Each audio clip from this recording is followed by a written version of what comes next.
interrupting other reporters during a news conference earlier in the month that spurred the withdrawal of the press pass. The president said, "We want total freedom of the press. It's more important to me than anybody would believe, but you have to act with respect when you're at the White House, and when I see the way some of the people get treated at news conferences, it's terrible, so we're setting up a certain standard, which is what the court is requesting." Trump added, "We always have the option of leaving, and the other media and press in the room won't be happy." Acosta, who's challenged Trump on policy and asked provocative questions during news conferences, scolded the president last week for referring to a caravan of Central American migrants approaching the United States as an invasion. The exchange became heated and Trump called Acosta a rude, terrible person. A White House aide then attempted to take back the microphone from Acosta's hand. Acosta's pass was withdrawn the following day.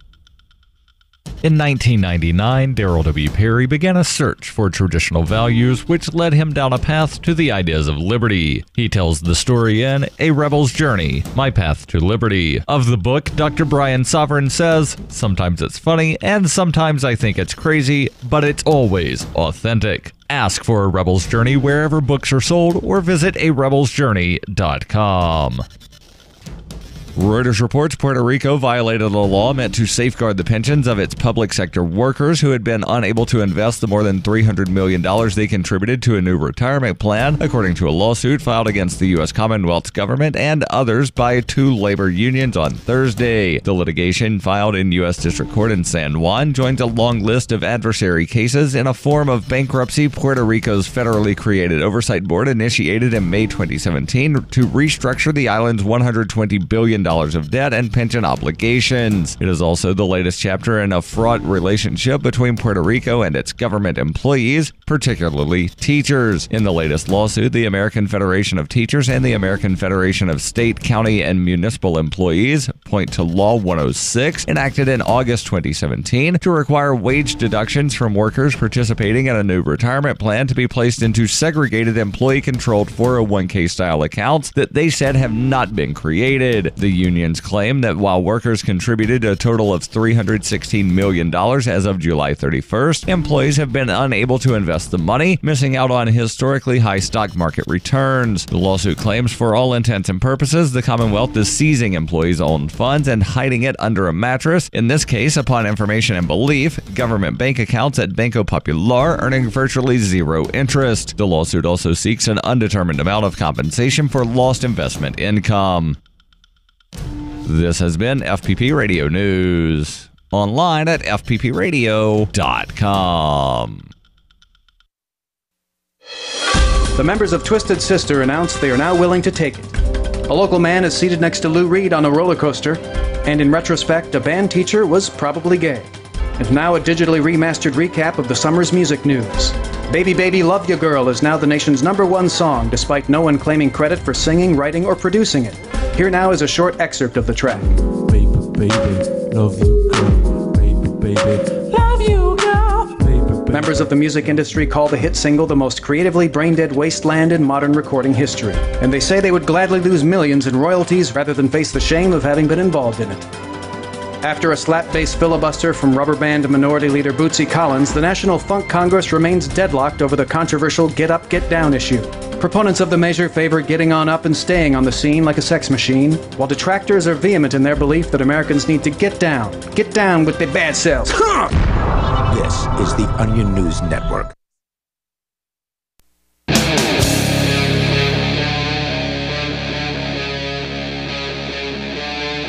Free Talk Live. Hey, welcome to Free Talk Live. It is the live Saturday edition of the program. And as always, you're invited to join us here. You can take control of the airwaves and bring up whatever is on your mind. Joining you in the studio tonight, it's Ian. And Mark.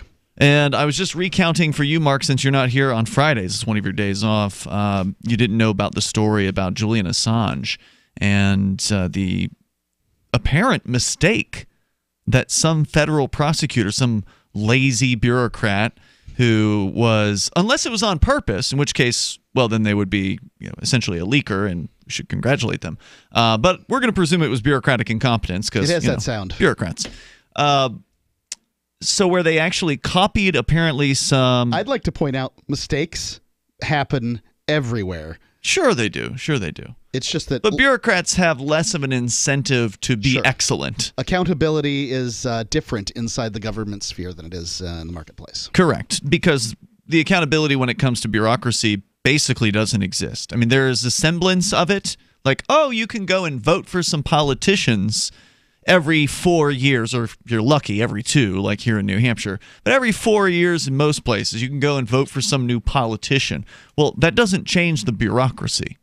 Unless the politicians have whatever kind of, I don't know, spine it would take to go up against the essentially the unions.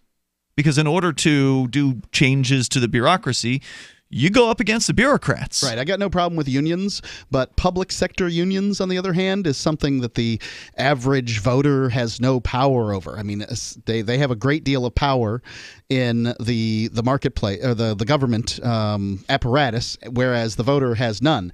And we're told in these documents that it's we the people that are the government, and it's really not so. It's public sector unions, politicians, bureaucrats, all these people have the power, and we really don't have it at all.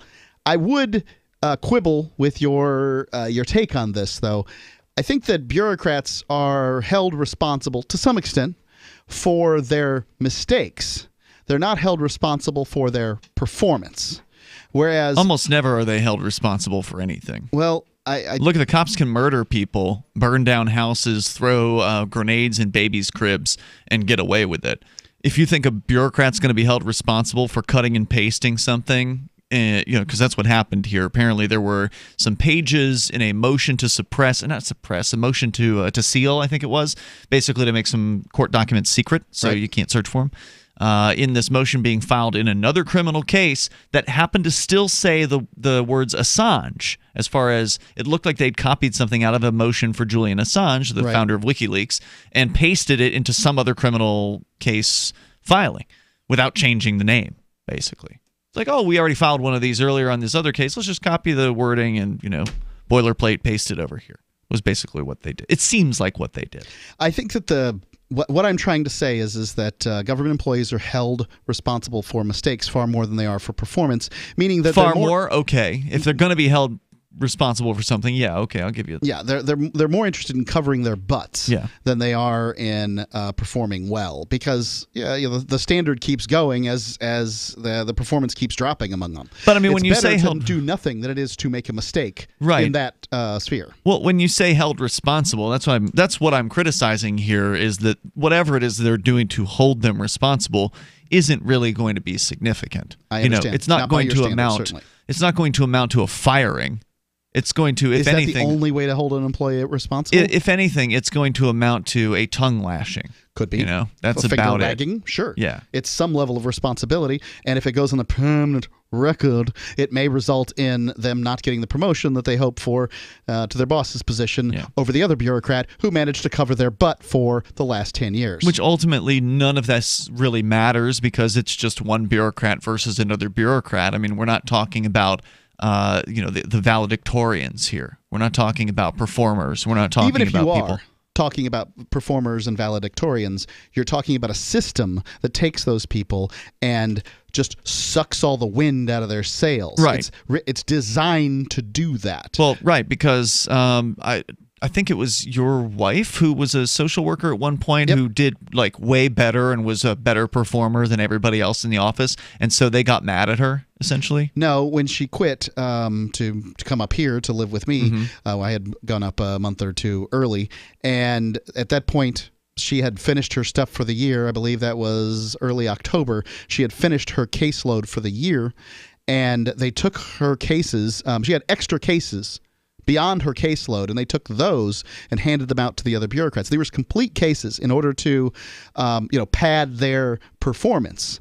And if that happened year after year, and these things did happen in her department, is that basically, well, you've performed above expectation. We're going to take your extra performance and give it to the other employees to make them, perform. Well, what's that going to do to performance? How's that going to incentivize employees to do better? It's really just going to incentivize her to not try as hard.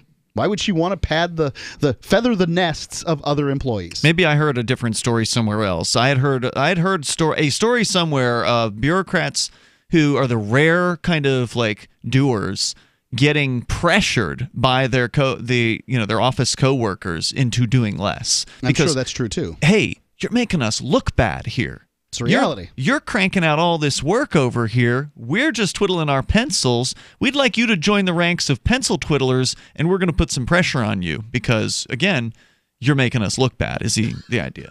Anyway, if you want to weigh in here, maybe you've been a bureaucrat working for the government, and you can, relay what it's like. We've certainly heard from ex-military guys, talking about how wasteful and just ridiculous the military is. The story is basically like Beetle Bailey running around and attempting to find places to nap. Oh, and by the way, this is another one you missed last night. It was a good one. The Pentagon was audited for the first time ever. First time ever. Yeah, and they failed miserably, of course. Right. Well, they don't even know where the money goes. Yeah. I mean, they're still trying to figure it out. They have no idea. That's the whole design of the department is to funnel money into places that they don't know where it goes. So coming up, these know-it-all politicians are actually threatening Facebook. Now, I'm no fan of Facebook, but I'm going to defend them in this particular case. The politicians, they are coming in hard against Facebook, and we'll tell you what that's about. But first, we go to your phone calls and thoughts. Our toll-free number here is 855-450-FREE if you want to join us on the radio, 855-450-3733. Joe's in Grand Rapids, Michigan, listening to WTKG. Go ahead, Joe. Yeah, I heard you guys, I don't know if you covered this. I just turned the radio on a while ago, but Representative Swalwell, I believe is how you pronounce his name. He was kind of, he's an anti-gun guy. He was kind of joking around about sending the police and the military to our houses to confiscate our guns if we refuse to give them up. Is this a U.S. representative or a Michigan state representative? I believe he's not in Michigan. He's in the House. U.S. Okay. Not Swalwell, I believe is how you pronounce his name. But it's all over. Some of the gun YouTube guys are already talking about it and everything. Mm-hmm. Even if he was joking around, it shows you the attitude. Oh, yeah. They don't respect us. Didn't he claim that he wanted to see them nuked? Yeah. Yes, Mark? He says he was being sarcastic. Well, yeah, I mean, dropping nuclear weapons on American cities seems right. Sarcastic. Nothing like calling up images of people having their homes decimated and scorched bodies in the streets to make a sarcastic reference. Well, that's how the revolution started, man. The British went around trying to get everybody's guns. I mean, it wasn't the main cause of it. Taxes and everything was the main, but I mean, we got those. We need to. It's important who you vote for, man. You can't just gun community people. We're not really joiners. We kind of it's easy to get complacent. We're not the kind of people that want to be part of the movements or whatever. But you got to vote for pro-gun people and people that can respect your constitutional rights. Yeah, here's my problem, though. I mean, I'm not saying you're wrong about if you've got an issue that's important to you. Unfortunately, and I think gun rights is an important issue, the right to defend yourself with whatever weapon you want, whether it be a blade or a gun or whatever. I support that. But at the same time, a lot of these gun rights people, they don't seem to support people's rights on other issues. So, for instance, does the gun rights person support my right to smoke a marijuana cigarette? Well, it passed here in Michigan. We're a big gun state, hunting state. That's a good sign. Joe, thanks for the call tonight. I do appreciate hearing from you. The toll-free number is 855-450-FREE. That's 855-450-3733. Free Talk Live. We have some good news. The indictments against Ross Ulbricht in the District of Maryland were dismissed with prejudice, meaning they can never be refiled. This is especially good because those indictments contain the only charge ever made that Ross engaged in murder for hire. This was a serious allegation that Ross Ulbricht denies. It was never prosecuted or ruled on by a jury, but was trumpeted by the federal government and the media as if it were proven fact. The Maryland court held these indictments for almost 5 years, poisoning Ross's case and leaving him under a cloud of unproven allegations. As explained in Ross's appeal to the Supreme Court, the fact that the judge used these allegations to give Ross a draconian sentence of double life without parole violated his Sixth Amendment right to a jury trial. Judges are required to issue sentences based on convictions decided by a jury, not unproven allegations never even charged at trial. Although this is a positive development, the dropped indictment will not set Ross free. Now, a presidential pardon is Ross's only hope of freedom. Sign the petition at freeross.org. freeross.org. Bitcoin.com is delighted to announce their latest partnership with the gift card specialists at eGifter. With many of the world's leading brands on their roster, it is now easier than ever to get the gift cards of your favorite brands with Bitcoin Cash. To get started, just follow these simple steps. Visit giftcards.bitcoin.com, pick the gift card you want, follow the instructions on your screen, and make your payment using your Bitcoin Cash wallet. Sit tight and your gift card will be delivered to you as soon as it's ready. That's giftcards.bitcoin.com. Your property and your family are precious. Protect them with Blink, like we have. Blink motion-activated HD cameras are wire-free, set up fast, and their batteries last up to 2 years. Blink's live feed option lets you monitor what's happening at home anytime, anywhere, from your smartphone. No contracts, no subscriptions, and Blink works with Alexa. Get your Blink camera system starting at less than $100 by visiting blinkprotect.com/FTL. blinkprotect.com/FTL. The Free State Project has reached its goal of 20,000 liberty lovers who've pledged to move to New Hampshire and get active to achieve liberty in our lifetime. Perhaps you're trying to figure out what part of New Hampshire should be your destination.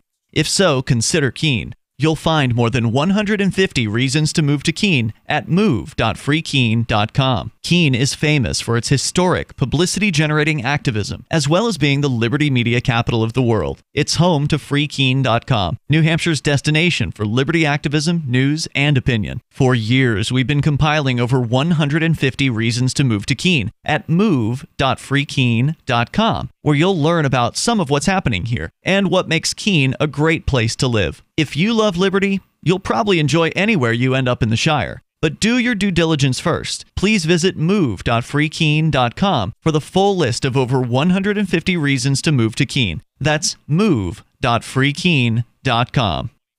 So you've heard all 3 hours of the latest episode of Free Talk Live, and you're still hungry for liberty-oriented audio content? Did you know that we have another 24/7 audio stream at LRN.FM? The Liberty Radio Network airs the latest episodes of some of the best liberty-oriented podcasts on the internet around the clock. In addition to recorded content, you'll also hear live shows like Free Talk Live, originating from our Keene, New Hampshire studio. So listen anytime at LRN.FM. That's LRN.FM. I love My Magic Mud. I drink a lot of coffee. I had stains on my teeth. Then I found My Magic Mud, and I was told it would remove stains. So I paid attention when I brushed the first time. My Magic Mud is black tooth powder, and the difference it made in my teeth in one application was noticeable. With 4, my teeth were as white as you normal folks out there. Please go to mymagicmud.com and buy a jar. There's 150 applications for $25. You can use Bitcoin, mymagicmud.com. You can put the Liberty Radio Network on the air in your area. Visit broadcast.lrn.fm to learn how. Broadcast.lrn.fm.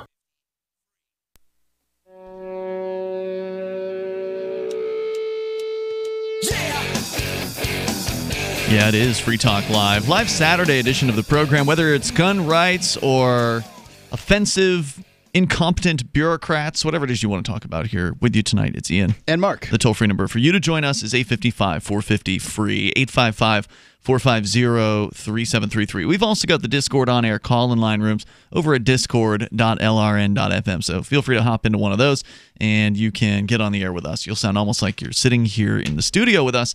I got a piece of mail today, Mark. It was a bumper sticker request, although it actually wasn't for the Free Talk Live bumper sticker. You can get one of those by going to promote.freetalklive.com. We've got a mailing address there. You send a self-addressed stamped envelope to it, and we'll send you back a Free Talk Live bumper sticker, which will give you a little taste of the quality of Liberty stickers, which is one of our longtime sponsors here at Free Talk Live. But I actually got a request for a Shire Society sticker, which is also a thing that I fulfill. I fulfill those requests as well. Give them both. Well, they didn't ask for it, so I didn't. I gave them 2 types of Shire Society stickers. Oh, one is good. the window cling that they make at Liberty Stickers. At least I presume they still do. And then, of course, the regular bumper sticker style. You can go and get your Liberty stickers. That you don't have to get the customized stuff. They've got all kinds of witty, poignant, pithy, and downright bombastic, pre-made, liberty-oriented messages available for you over at libertystickers.com. It's a great way to reach people with the ideas of freedom from the back of your car. It is great. And it's affordable, of course, libertystickers.com. But if you do need some custom sticker work, maybe you're running a campaign, get elected, or you got a business or an organization you want to make bumper stickers for, they can help you with that. LibertyStickers.com. As we continue here, we'll take your calls and thoughts about what you want. We just got off the phone with a gentleman who was concerned about some U.S. representative. Eric Swalwell. Where's it? Does it happen to say from what state it doesn't he hails? I didn't read the story in the break to be prepared for your answer. No worries. It's just normally one Democrat of those. California. Okay. It's not a surprise, right? A Democratic U.S. rep from California has been talking about rounding up guns from people or dropping a nuclear weapon on gun owners, apparently. I can't get that part really ironed out, but he's got people wound up, that's for sure. Yeah. And like we're about to talk about with the Facebook story, the hubris of these people, they obviously do not care about your rights, and they do not respect you as an individual who has rights. They think that they own you. They think that, and by all the evidence, maybe they do. I think that, that at 240 or so years into the Constitution, that the idea of what a right has been so boiled down that so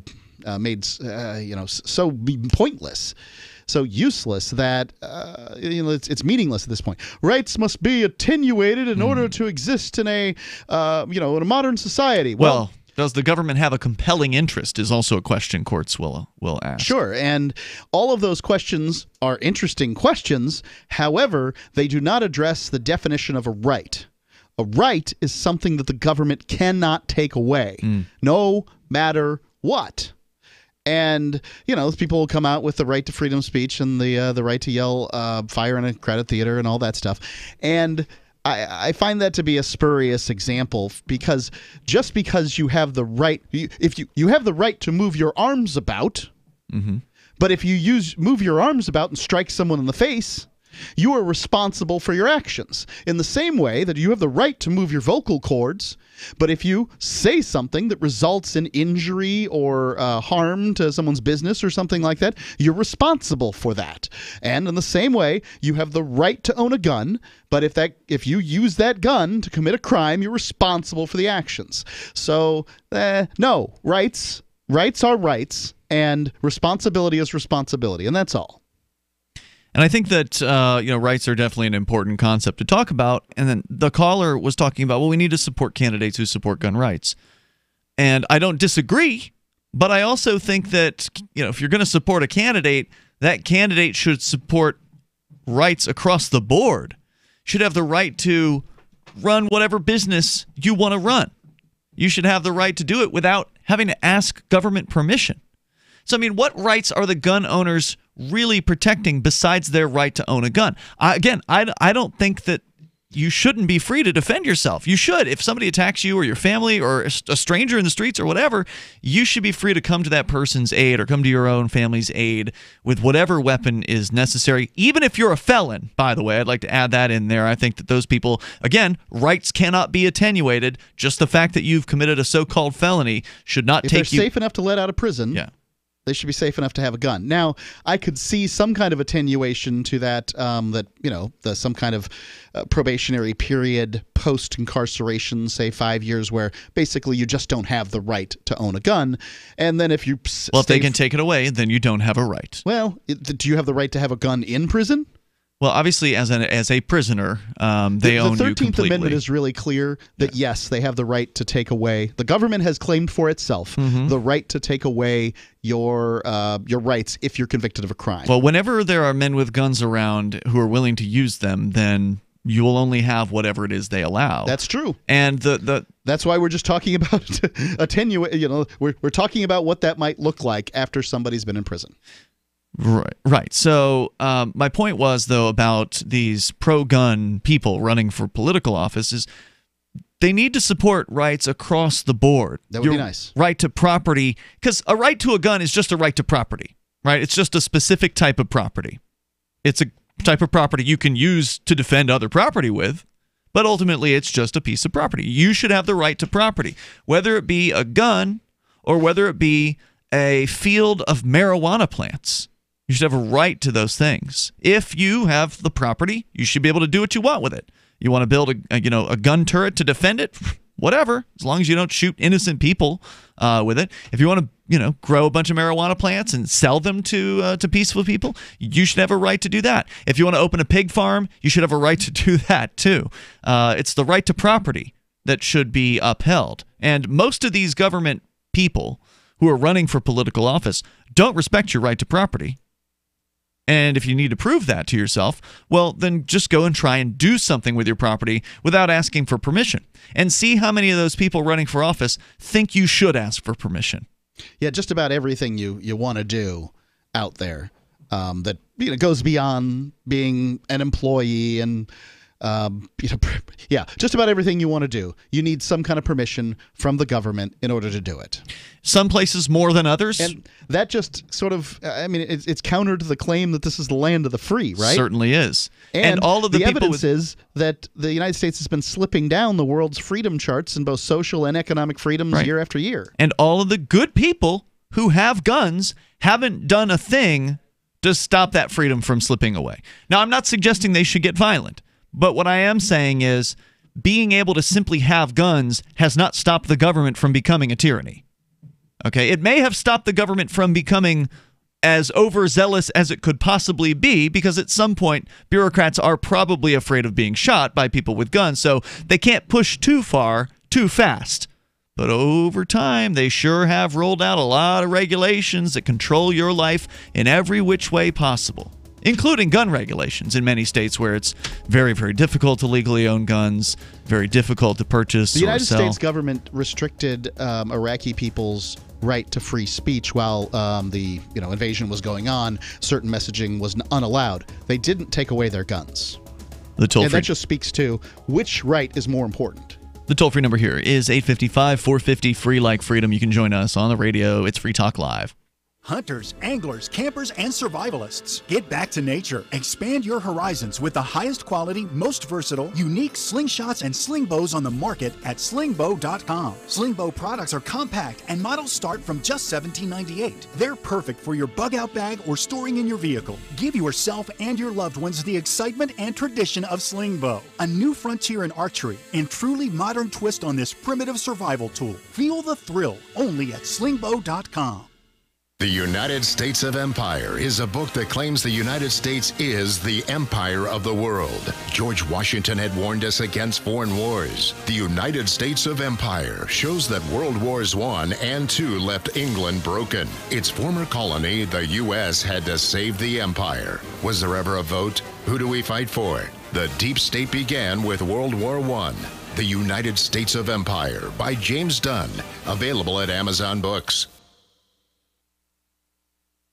This is Michael Dean from the Freedom Fiends. I've run websites since 1996 and have used over a dozen web hosts in that time. AgristHosting.com is the only one that hasn't broken my heart. Agrist Hosting's uptime and service is stellar, and their DDoS mitigation is the best I've seen. That's important because if you tell the truth in this world, you'll ruffle feathers. And some people will try dirty tricks to silence your voice. No matter what the haters hit us with, Agrist Hosting keeps our websites online. If you have a mission-critical commercial presence or a world-changing activism site, you cannot tolerate any skullduggery. So go with AgristHosting.com. Have a WordPress or blog site, but you're not satisfied with performance or uptime? Or just want raw hosting? Want to pay with Bitcoin? Agrist Hosting specializes in high-performance hosting with personalized service. Go to AgristHosting.com and click on the button that says Get Hosted. That's AgristHosting.com. So you've signed the Shire Society Declaration and are planning your move to New Hampshire to be around more liberty-oriented people. Next, sign up for the Shire Society Forum at forum.shiresociety.com. There are a bunch of people there who are already in the Shire, and they want to meet you. If you're already in the Shire physically, you should also come by the forums. Remember, not everyone uses Facebook. New people are signing up for the Shire Society Forum every month, so drop in and say hello at forum.shiresociety.com. LRN.FM is proud to announce our official listening apps for Android and iOS devices. Now you can easily tune into our streams anywhere, anytime on your smartphone or tablet. Just visit apps.lrn.fm or search for LRN.FM in the Android or Apple app stores. Please download, rate us 5 stars, then share the link on your social media, and let your friends and family know how you're listening to LRN.FM. Download it now, free, at apps.lrn.fm. We have some good news. The indictments against Ross Ulbricht in the District of Maryland were dismissed with prejudice, meaning they can never be refiled. This is especially good because those indictments contain the only charge ever made that Ross engaged in murder for hire. This was a serious allegation that Ross Ulbricht denies. It was never prosecuted or ruled on by a jury, but was trumpeted by the federal government and the media as if it were proven fact. The Maryland court held these indictments for almost 5 years, poisoning Ross's case and leaving him under a cloud of unproven allegations. As explained in Ross's appeal to the Supreme Court, the fact that the judge used these allegations to give Ross a draconian sentence of double life without parole violated his Sixth Amendment right to a jury trial. Judges are required to issue sentences based on convictions decided by a jury, not unproven allegations never even charged at trial. Although this is a positive development, the dropped indictment will not set Ross free. Now, a presidential pardon is Ross's only hope of freedom. Sign the petition at freeross.org. freeross.org. Help get LRN.FM into more ears. Visit promote.lrn.fm for a free bumper sticker, flyers, banners, graphics, and more. Promote.lrn.fm.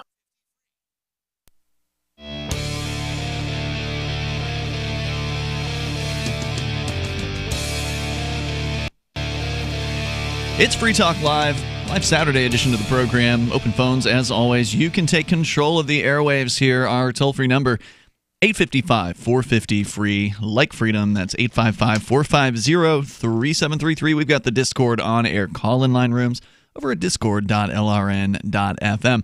We haven't even gotten into the news story here about the government politicians in D.C. threatening Facebook, but we're still kind of on that general subject of these bureaucrats and politicians who really they think it's okay to just rule over people. It doesn't matter whether they are Republicans or Democrats. It doesn't matter whether they're pro-gun or anti-gun.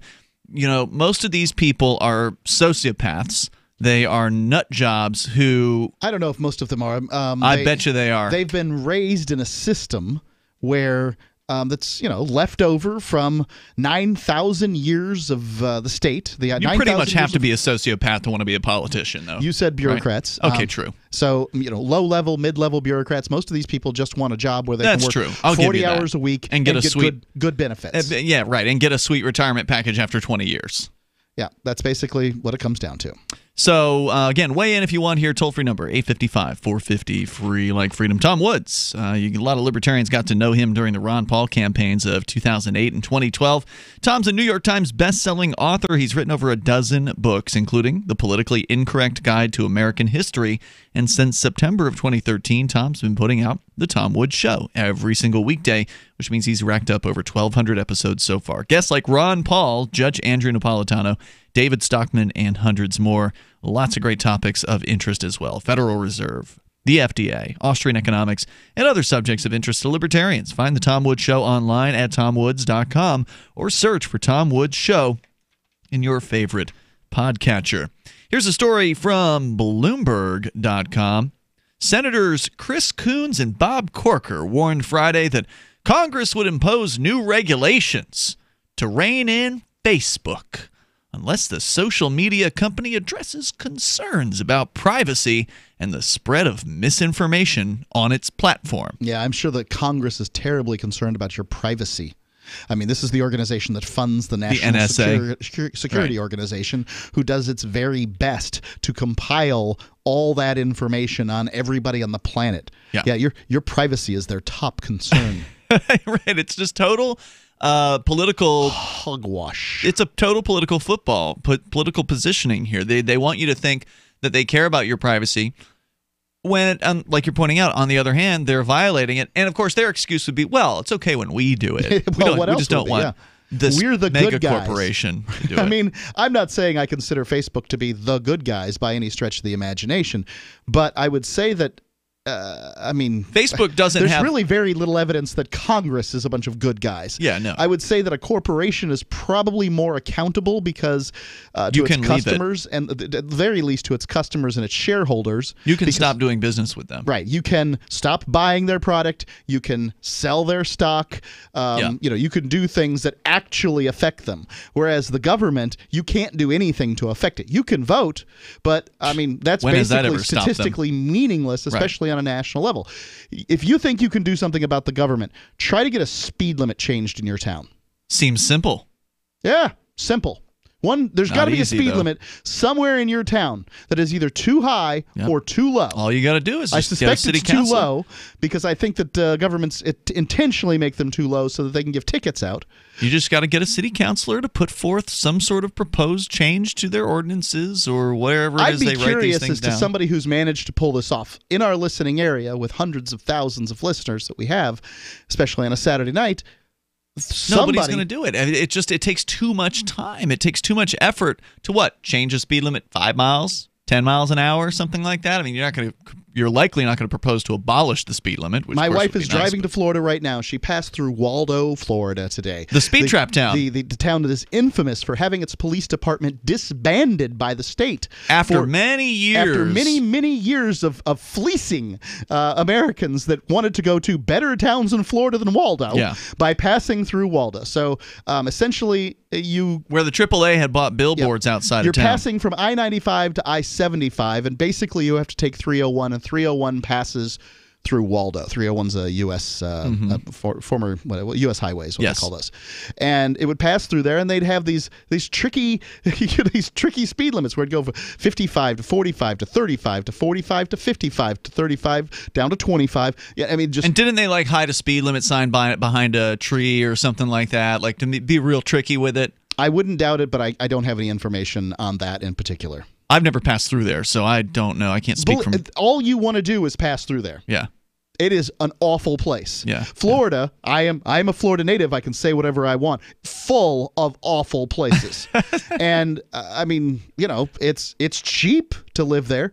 By the way, rated the #1 freest state in the union by the Cato's most recent poll, mostly because of sort of property rights issues and that kind of thing. And those are important. With a negligible difference between New Hampshire's score, by the way. It's a minor difference, but if you own property, it might be meaningful. I would love it if we had a homestead exemption here in New Hampshire where you get the first $25,000 of your home. You don't Write get it up, taxed on. submit it to one of the Liberty reps. No, I'm sure that's going to happen. Well, it's up to you. It's not like none of the Liberty reps have ever heard of this. It's just not going to go through because here's how it works. You in New Hampshire, where we actually have libertarians who are in office, they just ran as Republicans and Democrats. But if these are busy people, they get paid $100 a year to be a state representative, so they're still doing whatever it is they do. Unless they're retired, they're still running their business. They're still going to work. They're still taking care of their family. They're busy. So what you got to do if there's something you really care about, whether it be felons possessing weapons or whatever it is, you got to put the thing together. Do the research. Take the time to figure out what ordinance or statute needs to be changed. You write the thing up and you give it to somebody and you say, hey, can you put this in for me? And then most of them, should be willing to do it if they actually care about freedom. And then they'll put it in for you. And then it'll get a hearing. You can come to the hearing. You can testify on it. You can do these things in New Hampshire, unlike Florida, where you got to drive forever to get to the state house, and they don't have hearings, I doubt, on every single piece of legislation in Florida. Florida may be the freest state. It's barely more free than New Hampshire by that study that you cited. And further, Florida does not have an influx of libertarians who are moving from all across the United States and around the world to come to New Hampshire, which is where that is happening. That's where the New Hampshire freedom migration is going on. We actually I say we, not you, but a group of libertarians helped a new guy move in today. I don't think you even knew about it. No, but I've been ill today. Yeah, but here in Keene was a pretty major move in, and it was a lot of fun. So we've actually got a real community here that comes out when new people move to New Hampshire. It's if you announce that you're coming, you let people know in advance of when and where you're going to be moving in. Don't be surprised if a dozen people show up who you've never met before in your life and then help you unload your travel trailer or whatever it is you brought with you, your full-on Ryder truck, 26-foot truck plus a trailer, or in this case, 8 pods. The amount of... That's a lot of stuff. It was the most I'd I mean, I've done dozens and dozens of these move-ins over the last 12 years, and it was the most I've ever seen. I've done a few. Yeah. So, anyway, we were talking about these bureaucrats and politicians, the hubris of these people who really, they believe they own you, and they believe they own Facebook. Speaking a joint interview on the sidelines of a development forum in Delaware, the two senators said that Facebook probably wouldn't like what Congress does, so it should come up with a solution first.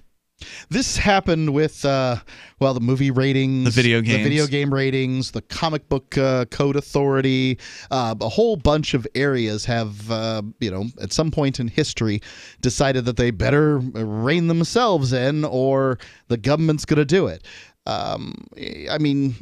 It seems like an anachronism these days, but back in the 50s, I believe it was, parents were all upset that comic books were twisting kids' minds. Mm-hmm. And the Comics Code Authority existed certainly through the 60s, the 70s, and the 80s. And did they finally get rid of it? I believe it's been gone in the 90s, but I couldn't tell you for sure. But that's 3 decades of no vampires, no zombies, a few other sort of silly things. Couldn't do... that kind of thing. Marvel had an interesting workaround. They had this character called the Living Vampire, whatever the heck that is. We got more coming up if you want to weigh in here. Plus, more tough talk from the senators about Facebook. It is Free Talk Live. The Liberty Dollar was so successful that the United States government had to take it down, and its founder, Bernard von Nothaus. Now Bernard's son Extra has launched Liberty Dollar 2.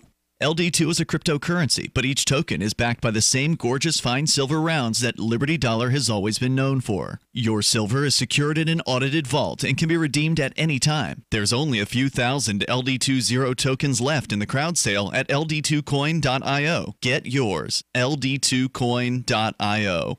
Are you a cryptocurrency advocate? The Crypto Tip is the ideal outreach tool to help new people discover cryptocurrency. It's a printable business card-sized tip that you can give to service providers, preferably in addition to a good cash tip. When the server scans the QR code, it'll bring up an explanation of cryptocurrency, how to install a wallet, and allow them to claim the tip. If they don't claim the crypto, you get your tip refunded to you after a time period you specify. Plus, if they do claim the tip, you get an email alert. Create as many tips as you want at cryptotip.org. That's cryptotip.org.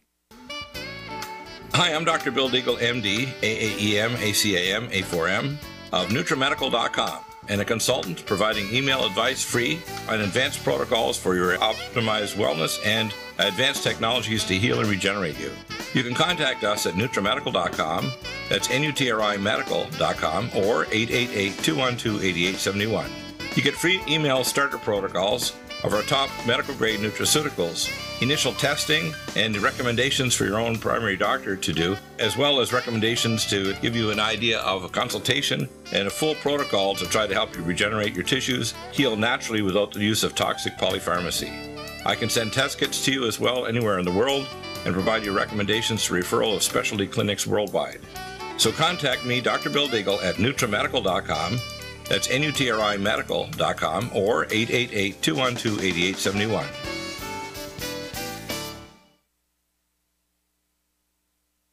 Is spreading the message of liberty, cryptocurrency, and peace around the globe worth $2 per month to you? As you may already know, in addition to our internet feed, LRN.FM broadcasts on free-to-air satellite across North and Central America, as well as Sub-Saharan Africa. And we've been available on satellite for free 24/7 since 2010. The LRN.FM free-to-air satellite signal is reaching some of the most oppressive regimes in the world, and there's no doubt our ideas are making an impact. You can learn more about the channel's impact by watching the 3-minute video at fund.lrn.fm. If you'd like to help free minds globally with our ideas of liberty, cryptocurrency, and peace, you can donate as little as $2 per month via fund.lrn.fm.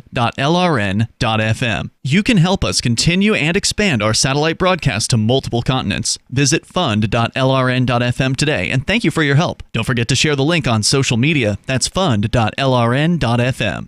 There are lots of ways to listen to Free Talk Live. Our podcast has been around since podcasts began, and now the FTL feed is loaded with content besides our full show archives. Did you know that we make it easy for you to customize your podcast subscriptions? We have different feeds, one that includes only our full shows, one with just the Daily Digest, and one with just the Edgington Post. You decide what you listen to. It's quick and easy to customize your feeds at feeds.freetalklive.com. That's feeds.freetalklive.com. The new 4th edition of Healing Our World, The Compassion of Libertarianism, will take your understanding of liberty to a deeper level and has over 1,300 updated references, new cartoons, and a foreword by Dr. Ron Paul. With discounts for multiple book purchases, the 4th edition of Healing Our World is a great gift for the liberals, pragmatists, environmentalists, and Christians in your life who think libertarianism is cold-hearted. Get yours today at healing.freetalklive.com and use promo code FTL for a $5 discount. Some of our live shows are streamed in HD on Twitch. Please follow and share at twitch.lrn.fm. That's twitch.lrn.fm.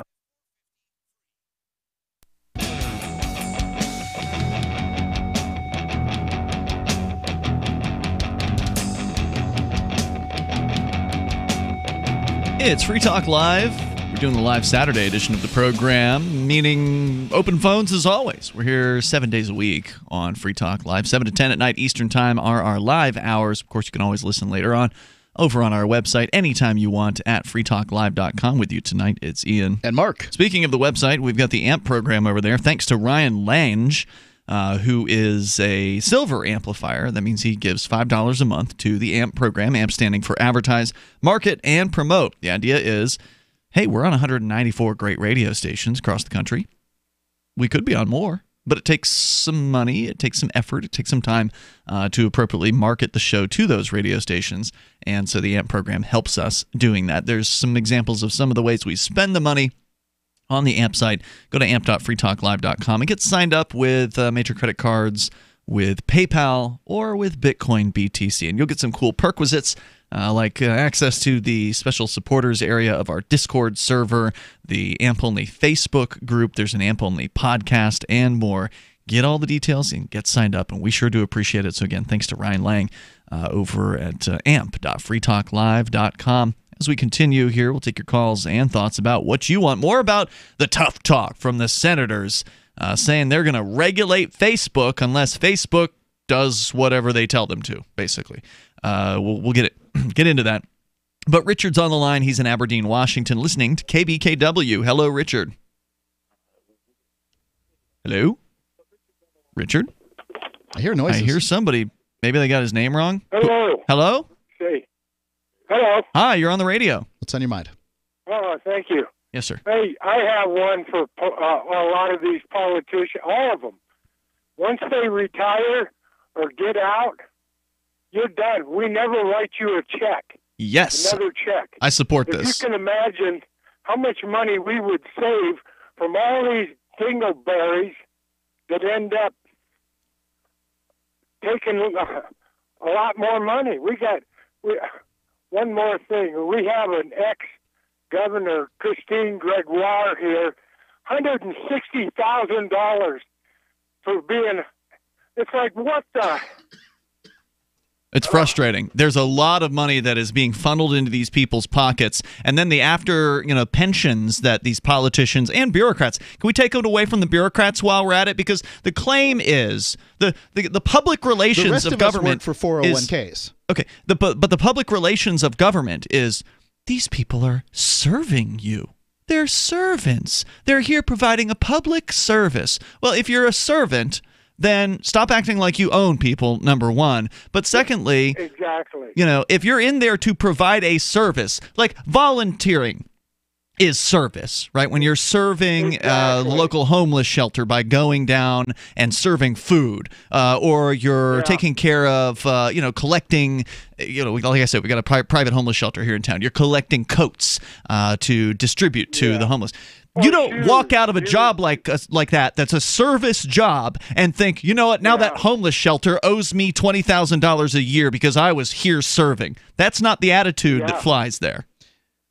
No, I hear you right there. Right? It would seem I'm like sick of these guys, both parties, to me, And oh yeah, it's just I'm sick of them.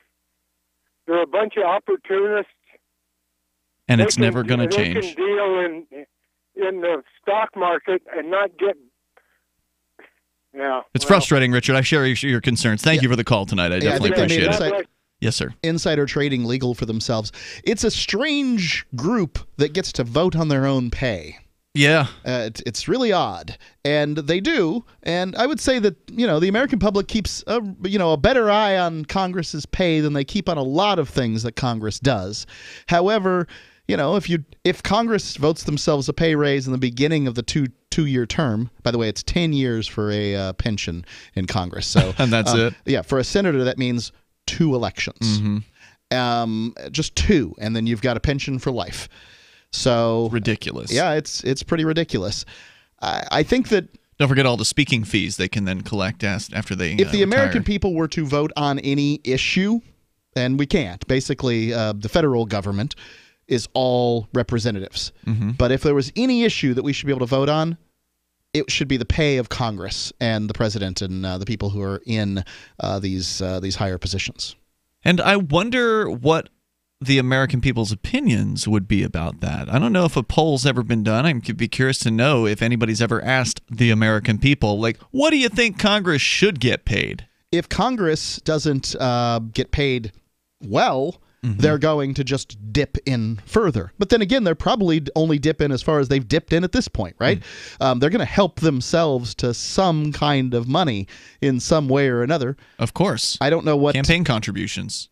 Under the table donations from there's corporations. All kinds of things they do. Insider trading, they know where the highway's going to go before the highway goes there, so they can buy the land or whatever. There's all kinds of stories of politicians. As soon as you figure out every way that they've done it in the past, they'll figure out a new way in the future to use their power to enrich themselves. That's basically what people in power do.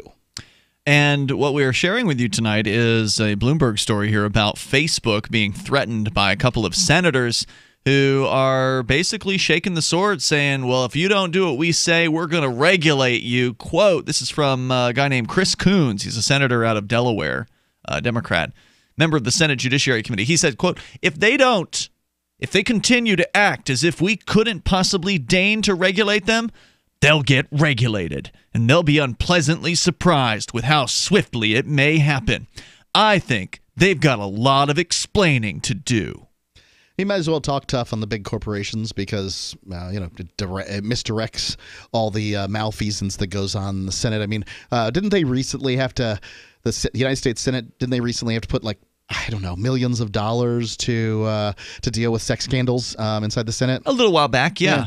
Well, I mean, you better rattle the sword against right? Facebook. Didn't they settle them? Zuckerberg's never been accused of touching the interns. If he has, we certainly haven't heard about it. You're saying that was when they settled, right? The whole Congress voted for a settlement package for sexual accusations. Yes. Against their buddies. They're all, they act like they're not buddies, but ultimately they're all there doing the same thing. This is one den of thieves shaking their fist at what might be a disreputable merchant.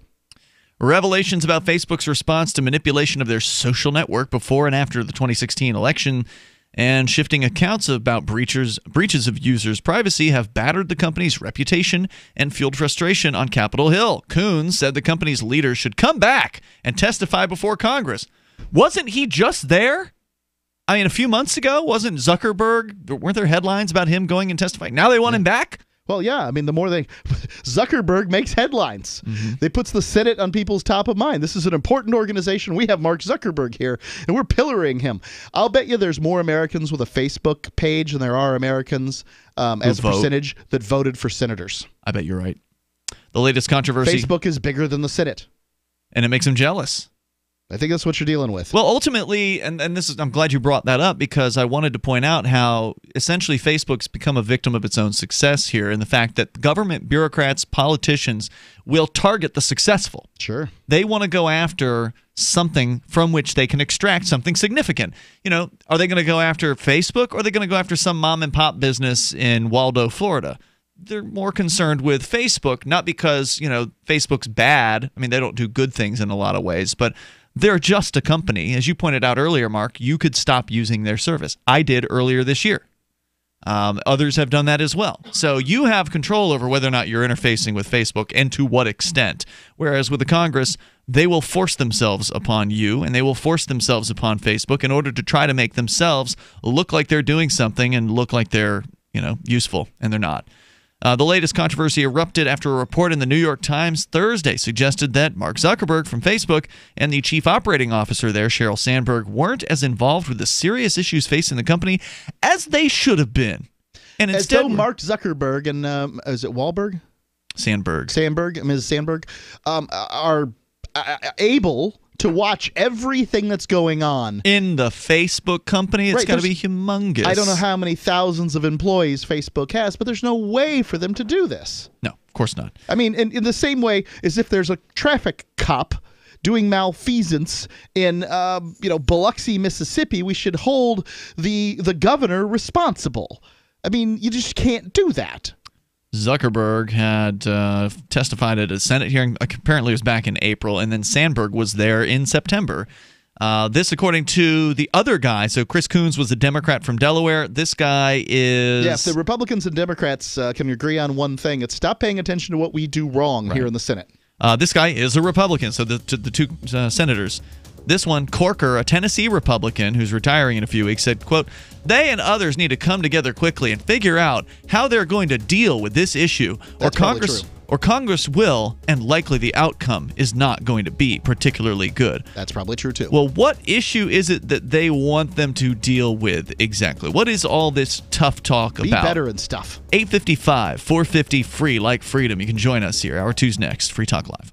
It's been said, any society is only 3 missed meals away from chaos. Those times may be near. Think about it. Our country faces multiple terrorist threats and aggressions from Russia and North Korea. Social unrest and violent marches yet again may lead to looting of stores and city shutdowns. And our crumbling infrastructure leaves our power grid vulnerable to long-term outages from a single cyber attack. When the chaos from any one of these threats arises, the government knows it can't provide during a widespread national emergency. That's why you need your own plan for self-reliance. That's where My Patriot Supply comes in. Get a 4-week survival food supply for only $99. That includes breakfast, lunches, and dinners. Order online at preparewithgcn.com. $99 for 4 weeks of survival food that tastes like homemade cooking and lasts up to 25 years from My Patriot Supply. Get your kits today at preparewithgcn.com. Free shipping is included. Preparewithgcn.com.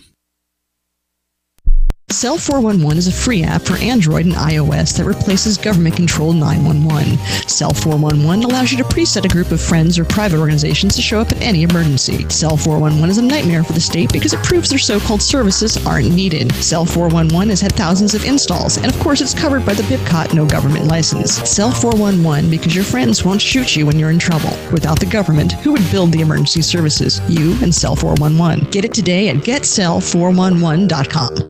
LRN.FM now has a Discord. Discord is a free text and voice chat platform, and we now have our own server with a bunch of channels at discord.lrn.fm. You can join other listeners as they chat about various things during our live shows, or anytime, day or night. Discord software is available cross-platform, so you can have it on whatever device you want and take your chats anywhere. Join our Discord at discord.lrn.fm. That's discord.lrn.fm.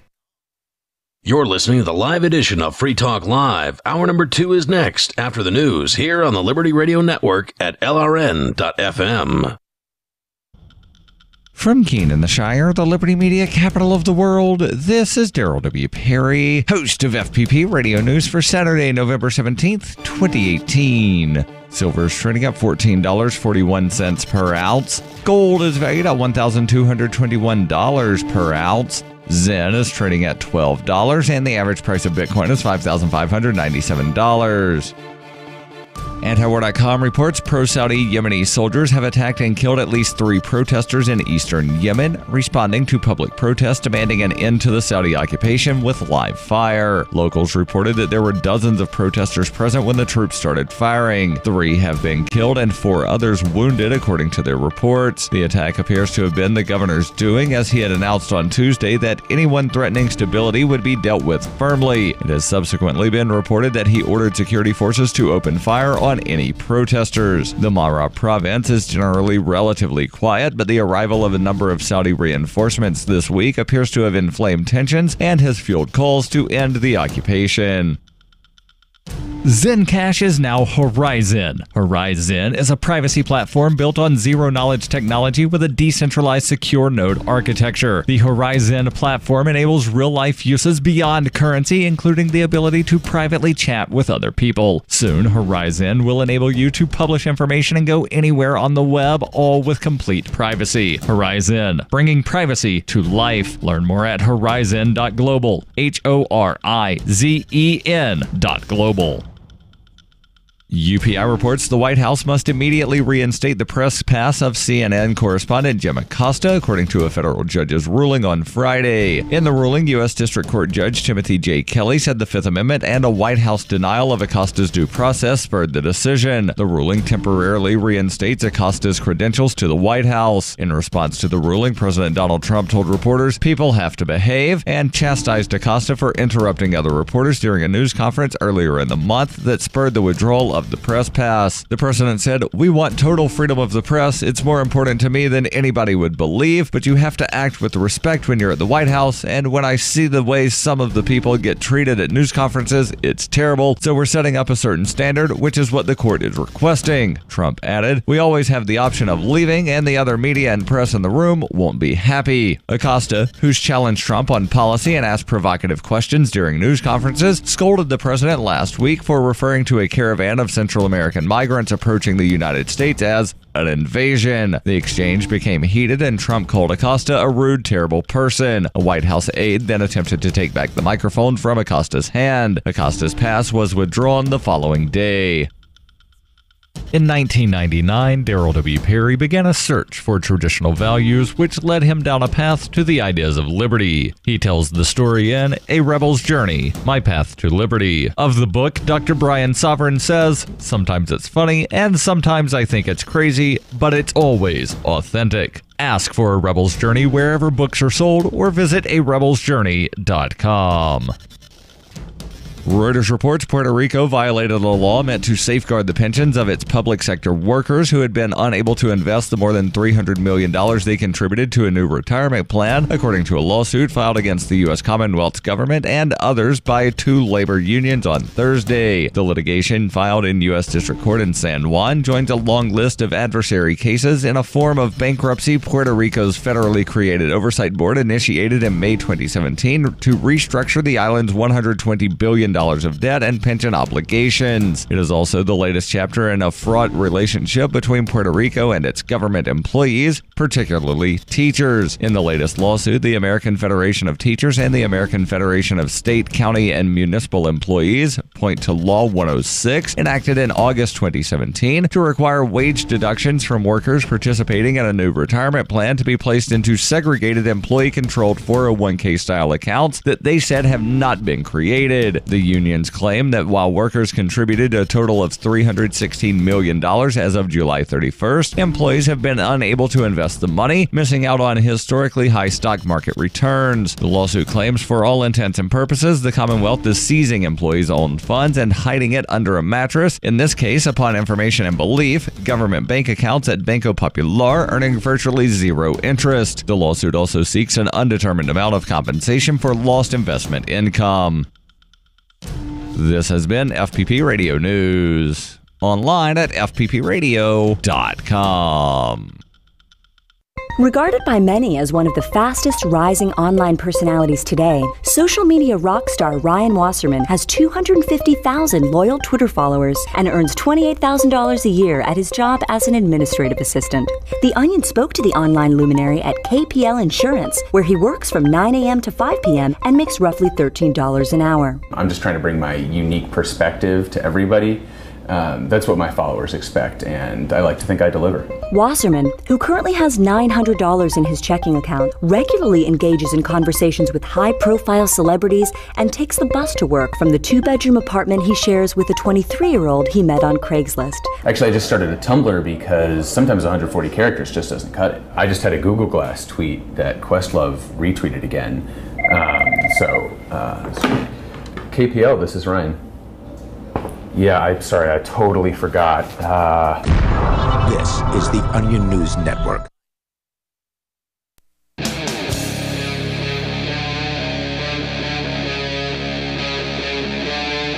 Free Talk Live.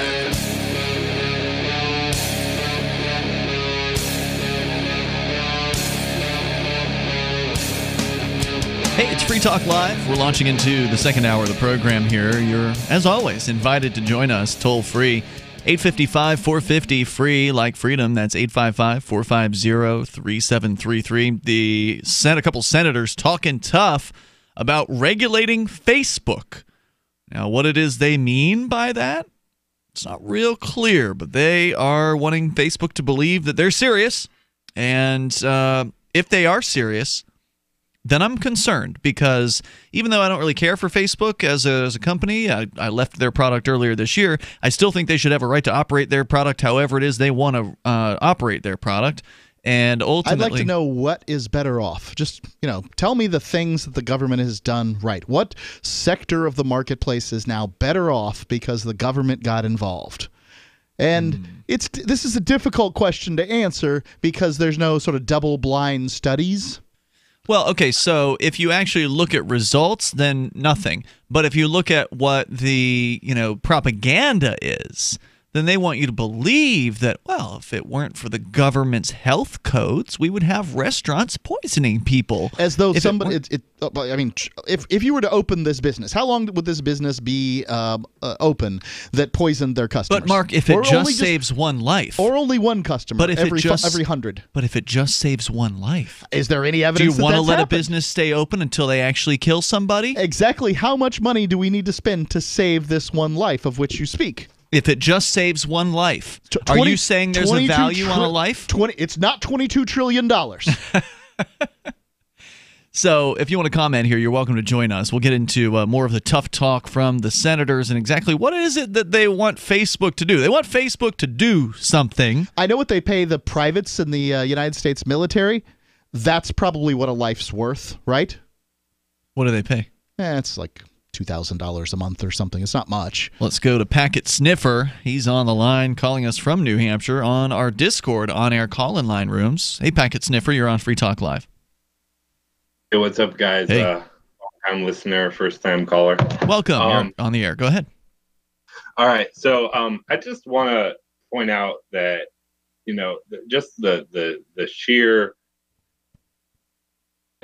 the government showing when they were interviewing Mark Zuckerberg, how Facebook works. They didn't understand that when you put out information, then Facebook has that information, and then the rest of the internet has that information. And just like, they're old people that just don't understand. It's like teaching your grandparents how to use. It's kind of like that politician that believed, at least, I don't know what he believed, but he described the internet as a series of tubes. Who the hell was that? I don't remember who it was, but I'm sure that's how it was described to him. And maybe he understood that it was clearly not tubes, but that it was the best way for him to describe it to other people. But it was just hilarious. This guy's explanation that the internet was a series of tubes, bigger pipes, smaller tubes. Such a just ridiculous idea that these people are in charge of making the rules for what we do, something that is so integrated into our lives. And that's a point that I use to express to other people to really show them how ridiculous the government is. And they're saying, well, they don't want they're on the internet, but they're posting it, and then Facebook is doing it what they want with it. Well, that's part of the terms of service, and they're first company that are free to use it. I can't imagine that there are very many people on Facebook at this point that do not understand that they have given Facebook and its advertisers, to some extent, their personal information. I mean, that's basically what you're doing. You're exchanging. You built your profile for them. You build your demographic profile for them, slap your name on it, and in exchange, you get to share baby pictures with your grandparents, and Which maybe you could do before on email. You can. Yep. All the things that you can do on Facebook. You can't say that there's not some allure to Facebook. People like it. There was. Yeah, I mean, there's probably still is for a lot of people. Yeah, I was on it for a decade of my life.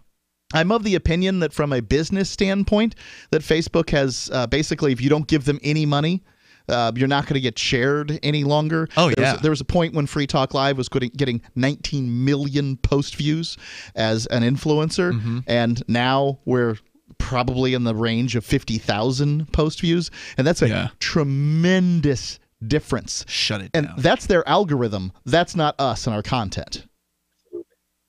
Yeah. And just real quick, if I can say, Mark asked earlier what the government was benefiting from their involvement in regulations, and I'll just say pharmaceuticals and oil. So those areas are better off now than with the government involved? Support of the government. I don't know what's going on there. We're losing it. Maybe your voice activation is not cutting it because we're definitely losing some of the first words that you're saying. Yeah, I'm not clear on what you're saying. I hope you can hear me, but just the oil and pharmaceutical companies are benefiting from the regulations. Oh, yeah. Yeah, the companies benefit because they are protected from competition. You are correct about that. Yeah, that's true. That's just a couple of the market sectors that are benefiting. It's no doubt that big companies have more money to get what they want. This is a government by the politicians, for the lobbyists, for the corporations, by the lobbyists. It's no longer has anything to do with benefiting you and me. Packet Sniffer, thank you for the call tonight. Appreciate hearing from you. Our toll-free number is 855-450-FREE. That's 855-450-3733. Because ultimately that's, and I know we've made this point a number of times. We always have new listeners. That's the purpose of regulations. They'll never tell you this. They're never going to admit to it. But the real purpose is to protect their buddies. They create these regulations to where the politically connected mega corporations, they can apply, they can hire whatever attorneys they need, or they already have them on staff to jump through whatever regulatory hoops are put in front of them, increase the cost of their products by a penny, because they're mega corporations. So, you don't have to increase the costs that much across the entire product line or whatever it is they have. Whereas a mom and pop business, it's going to put them under. A lot of them. They're going to go out of business because of whatever government regulation. And it doesn't matter. Whatever industry we're talking about regulating, and it doesn't matter at what level. So whether we're talking about the federal government regulating healthcare companies, or we're talking about a state or a local city government regulating your local restaurants, it's the same benefit. The benefit accrues to those who've been in the game, and they get protected, basically. You can see this happening online, so social media, for instance. Now, the government has relatively recently interpreted one of their rules to say that your website is responsible for the content that is shared on it. So, for instance, Free Talk Live has a forum over at forum.freetalklive.com. Forum.freetalklive.com, and you can go share content there. And the claim is that we are in some way responsible for what is you, the listener, may share on this forum. That's becoming more and more common. I don't know if it's true right now, but it's definitely been true in the cases of prostitution. And they have interpreted their rules to say this. Yeah. And they're going to continue to do this. This is a form of regulation, right? Correct. And what it basically means is Facebook has plenty of money to employ people in the Philippines to decide whether or not particular content is acceptable or unacceptable. And the average person running an internet forum like Free Talk Live at forum.freetalklive.com does not. There is no person that's there policing that stuff. There's a couple moderators, but yeah, we're not. Right, they're not getting paid for it. Yeah. And you can expect the level of work that you pay for. And, that's it. That's the way they're trying, in this circumstance, it's just one of the ways they're trying to push out the little guy in preference to the big guys. Let's go to your calls and thoughts here. Bo Diddley is on the line in South Carolina, listening online at freetalklive.com. Hello, Bo Diddley. Howdy, y'all. I'm watching on the video here. I see everybody's got the shirt on. Yeah, I got to recommend to our board operator that they turn you up because you're a little bit on the quiet side. But go ahead. Can you hear me now? Yeah, I got you. Go ahead. All right. I'm looking on the video here, watching it live. I see everybody got a shirt on. It must be getting pretty chilly up there. It is winter now. There's snow on the ground. Yeah, you're in South Carolina, so you probably don't have half a foot of snow on the ground, but that's basically happened over the weekend here. Not quite over the weekend. Yeah, it's a little warm. We can still take our shirt off. Well, thanks for the weather report, Bo Diddley. Appreciate it. Toll-free number here, 855-450-FREE. If you actually have something interesting to say, we'll keep you on longer. He's just teasing you. 855-450-FREE. Like freedom, you can bring up anything that you want and take control of the airwaves here. This is Free Talk Live. You big wimp. And not to mention the shedding, I would vacuum the carpet 3 times a week. Frodo was scratching all night long, bouncing on the side of the bed, keeping me awake the whole entire night from all the scratching and chewing. It kind of makes you neurotic. Does your dog itch, scratch, stink, or shed like crazy? Mounds and mounds of fur all over the place. Come to Dinovite for help. DINOVITE.com. If you want the dog to be healthy, you got to feed it something healthy. Dinovite is nutrition. The omega-3 fatty acids. Flaxseed, zinc, alfalfa. Our vitamins and enzymes replace the nutrients cooked out of most commercial dog foods. He gobbles it up. He's not up all night scratching. His shedding is minimal, and it is such a pleasure to have my calm, relaxed, non-shedding puppy back. And I have to thank Dinovite for that. Don't let your dog itch, scratch, stink, or shed like crazy. Come to Dinovite for help. 859-428-1000. 859-428-1000. DINOVITE.com. The Liberty Dollar was so successful that the United States government had to take it down, and its founder, Bernard von Nothaus. Now Bernard's son Extra has launched Liberty Dollar 2.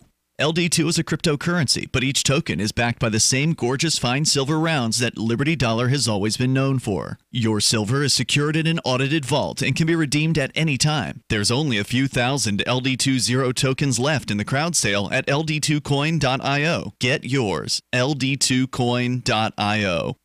Bitcoin.com is delighted to announce their latest partnership with the gift card specialists at eGifter.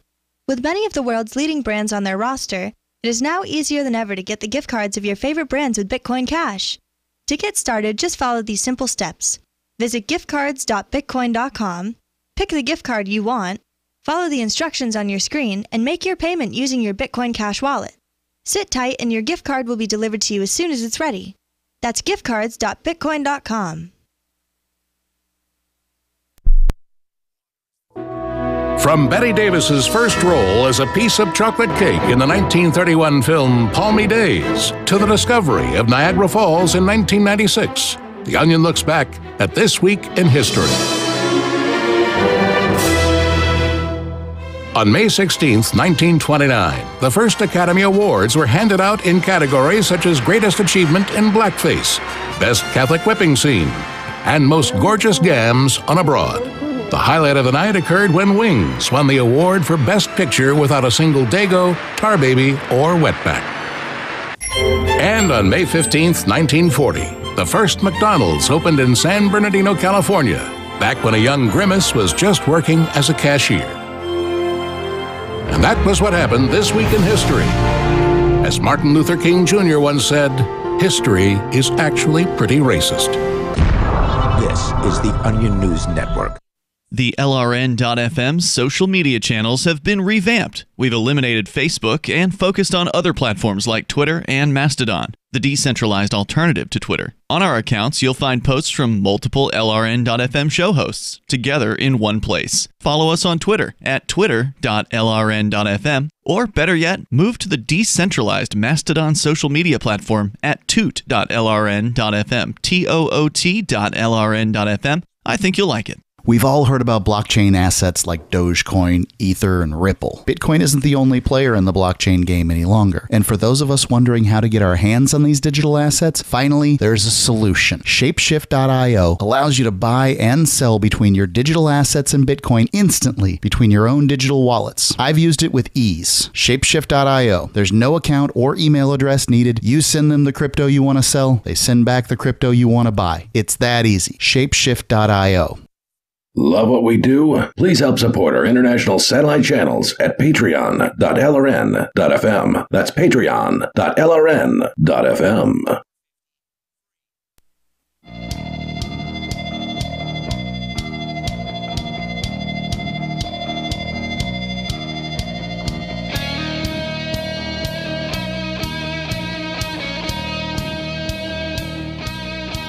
Free Talk Live. Dial in toll free. Bring up whatever's on your mind. You take control of the airwaves here on this live Saturday edition with you tonight, Ian. And Mark. And don't forget about the Blink home security system, because your property and your family are precious, and there are ways you can protect them. Blink is one of those ways, and it's a very affordable one. They've got motion-activated HD cameras that are wireless, and I can't stress enough how much of a big deal that is. Wireless security cameras.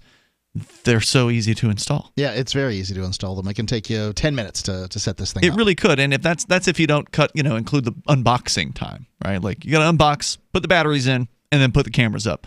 And then there's a little setup with an app that you do over your Wi-Fi network. That's it. It's that easy.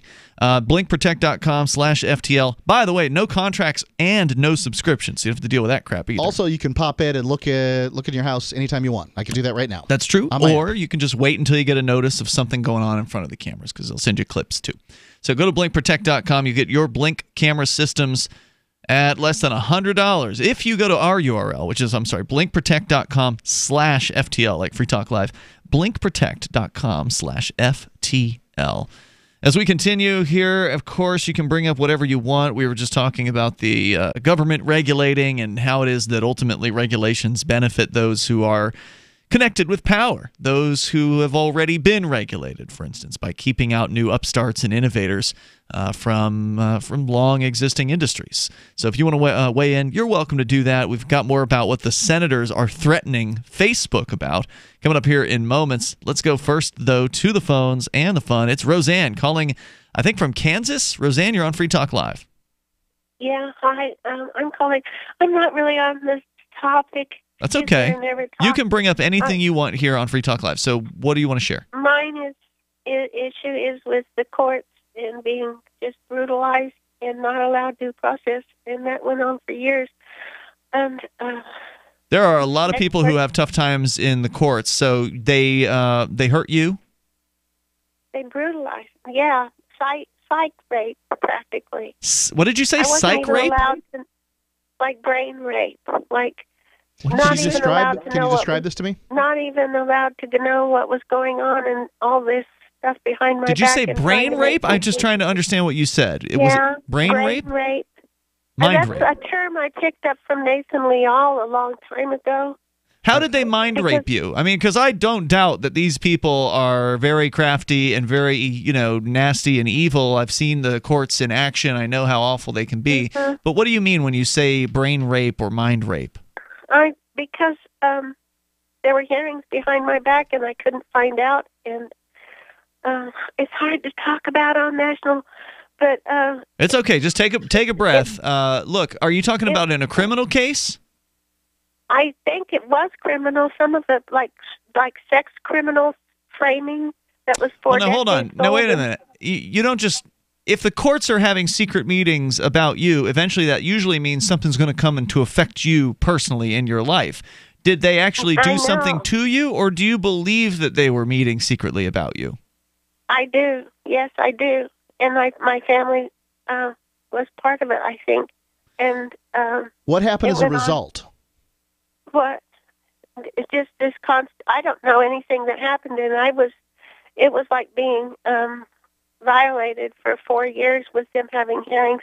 And I heard people talking and saying it's like shooting an unarmed man, and they framed me for I think prostitution or something. I don't know. So were you arrested for prostitution? Hold on. Were you trying to understand your story here? Were you arrested for something?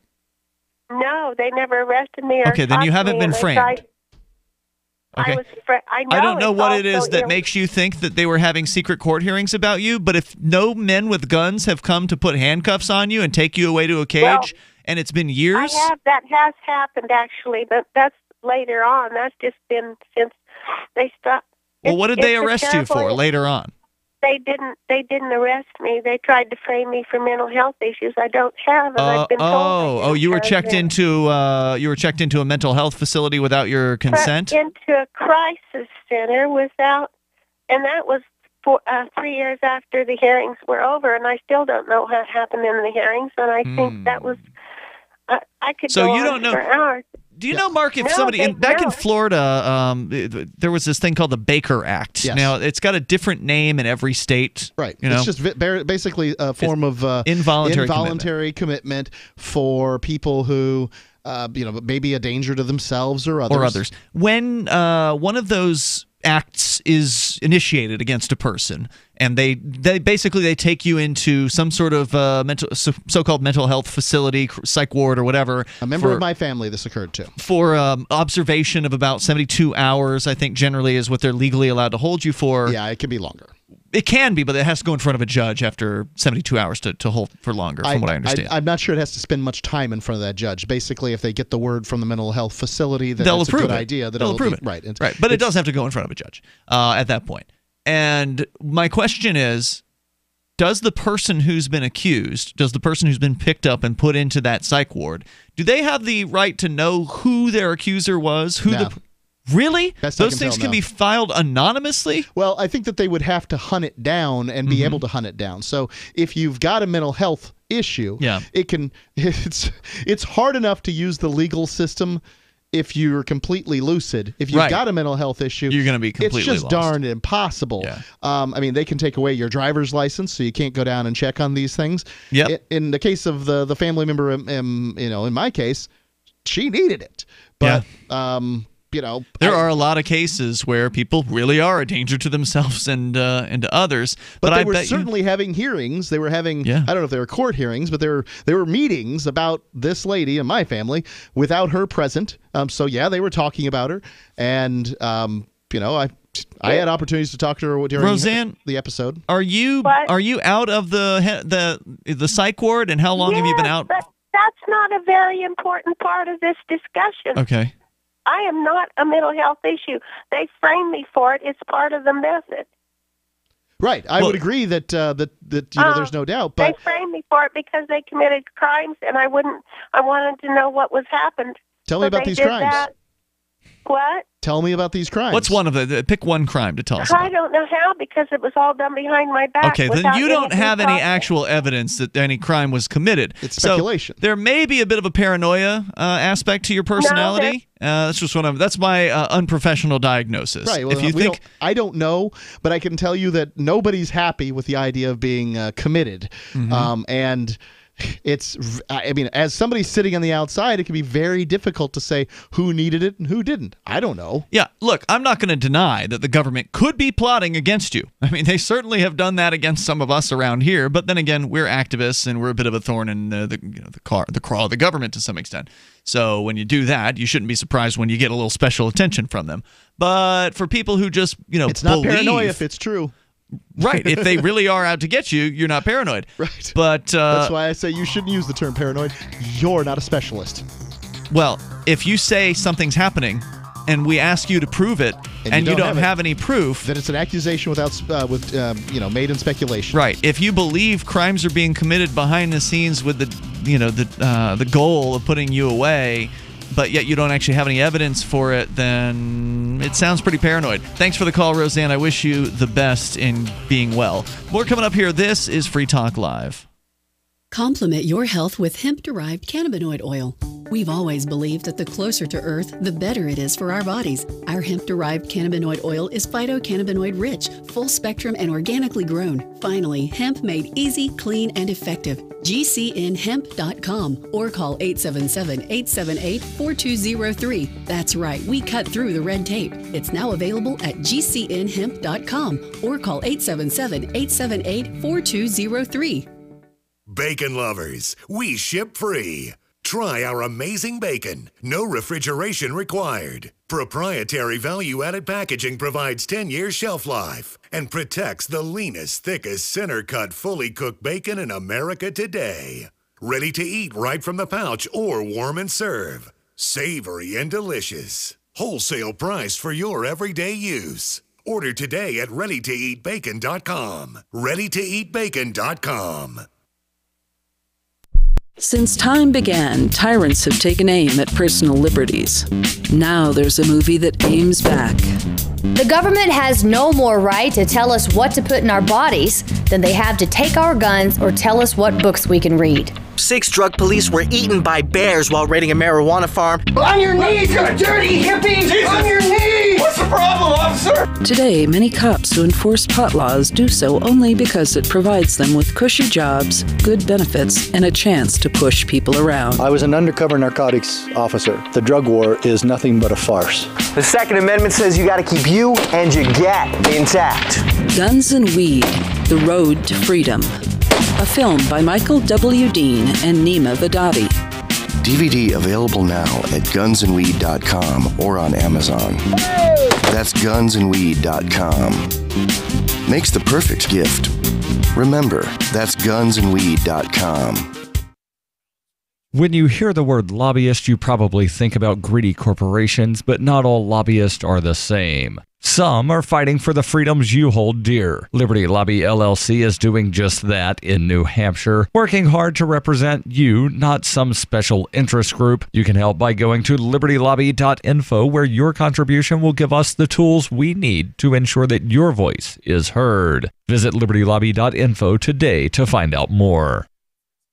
Did you know we've taken our LRN.FM telephone listen line to a new level with the LRN.FM audio on demand line? Now you can call 712-770-8447 anytime and listen to LRN.FM's live feed. And you can listen to a bunch of our original shows on demand. Long distance fees may apply. Just dial 712-770-8447 and choose from the menu. 712-770-8447. The Shire Free Church offers a sanctuary to those seeking an escape from state churches. The Shire Free Church is an interfaith, diverse group of people that may not share identical theological beliefs. As a member in or minister of the Shire Free Church, you are a sovereign individual and may be the faith of your choice. We don't claim to have all of the answers. We are open to all peaceful people. We want to learn from each other. What unifies the Shire Free Church and its diverse members is peace, love, and liberty. There are many paths to God, one for every individual. The Shire Free Church does not define a specific path beyond those parameters that must be your foundation. Peace as your way, love as your guide, and liberty as your light. Learn more at church.shiresociety.com. That's church.shiresociety.com. Now you can follow LRN.FM on the decentralized Mastodon social media platform at toot.lrn.fm, toot.lrn.fm.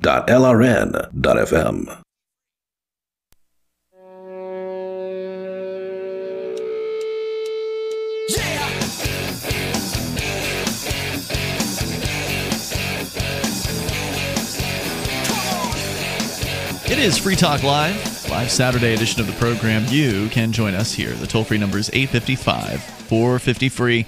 Also, our Discord on-air call-in line, or lines, there's 4 of them actually. They're open for you as well. You can join us there, and you can talk about what you want. You'll sound almost like you're sitting here in the studio with us. With you tonight, by the way, it's Ian. And Mark Edge. And don't forget, you can, of course, join us online over at freetalklive.com. But yes, I mentioned the Discord chat. It is open for you 24 hours a day, so it's not just a during the show thing, although it's certainly active during the show. There's people there at all times of the day or the night. Sometimes there's people chatting at 5 in the morning Eastern time, because in Australia, it's in the afternoon. So there's people from all around the planet on our server. Go and check it out over at discord.lrn.fm. Once again, discord.lrn.fm. Let's go to the phones. To the phone, we got Renee calling from Texas, listening online. Go ahead, Renee. Hi. I was calling about something else, but I'd like to address what the previous caller has stated. Yeah. That actually, I work in the area of human rights and psychiatry, and my guess is she's either alleged corruption or she has property that someone wants. Or in Texas, what we found is that some police departments, such as Garland, are getting kickbacks from for-profit psych hospitals. So those are all possibilities. They would have been nice to have that part of the accusation. I mean, you know. Yeah, she didn't start her call by saying, well, I accused this politician of such and such, and then all of a sudden these bad things started happening to me. She just sort of I wouldn't doubt that the psych system has been used against somebody for all the reasons. Oh, yeah. More than one person for all the reasons you stated. Well, actually, there's a protocol that was. It's a. I don't have it in front of me, but it was developed at in Fort Lejeune. What is that in North Carolina? Fort Lejeune. It sounds there's a protocol to engage in what appear to be tactics of psychological harassment, basically COINTELPRO type tactics. That the goal is, of course, to make the individual look crazy or go crazy or whatever, and gaslighting. Yeah, that's it. Number of tactics. And my colleagues in human rights and I have traced it. A lot of these towns that are using it are along I-35 north and south, from Mexico on around Dallas. This is the first case I've heard of from Kansas. What would be the purpose of calling somebody who has a house near I-35 crazy? Money laundering. How does that fit in? You got to help me here. Connect the dots for me. Connect the dots. I've actually written some articles on it. So you should be able to connect the dots for me. I myself wasn't aware of it until I started speaking to journalists. Okay.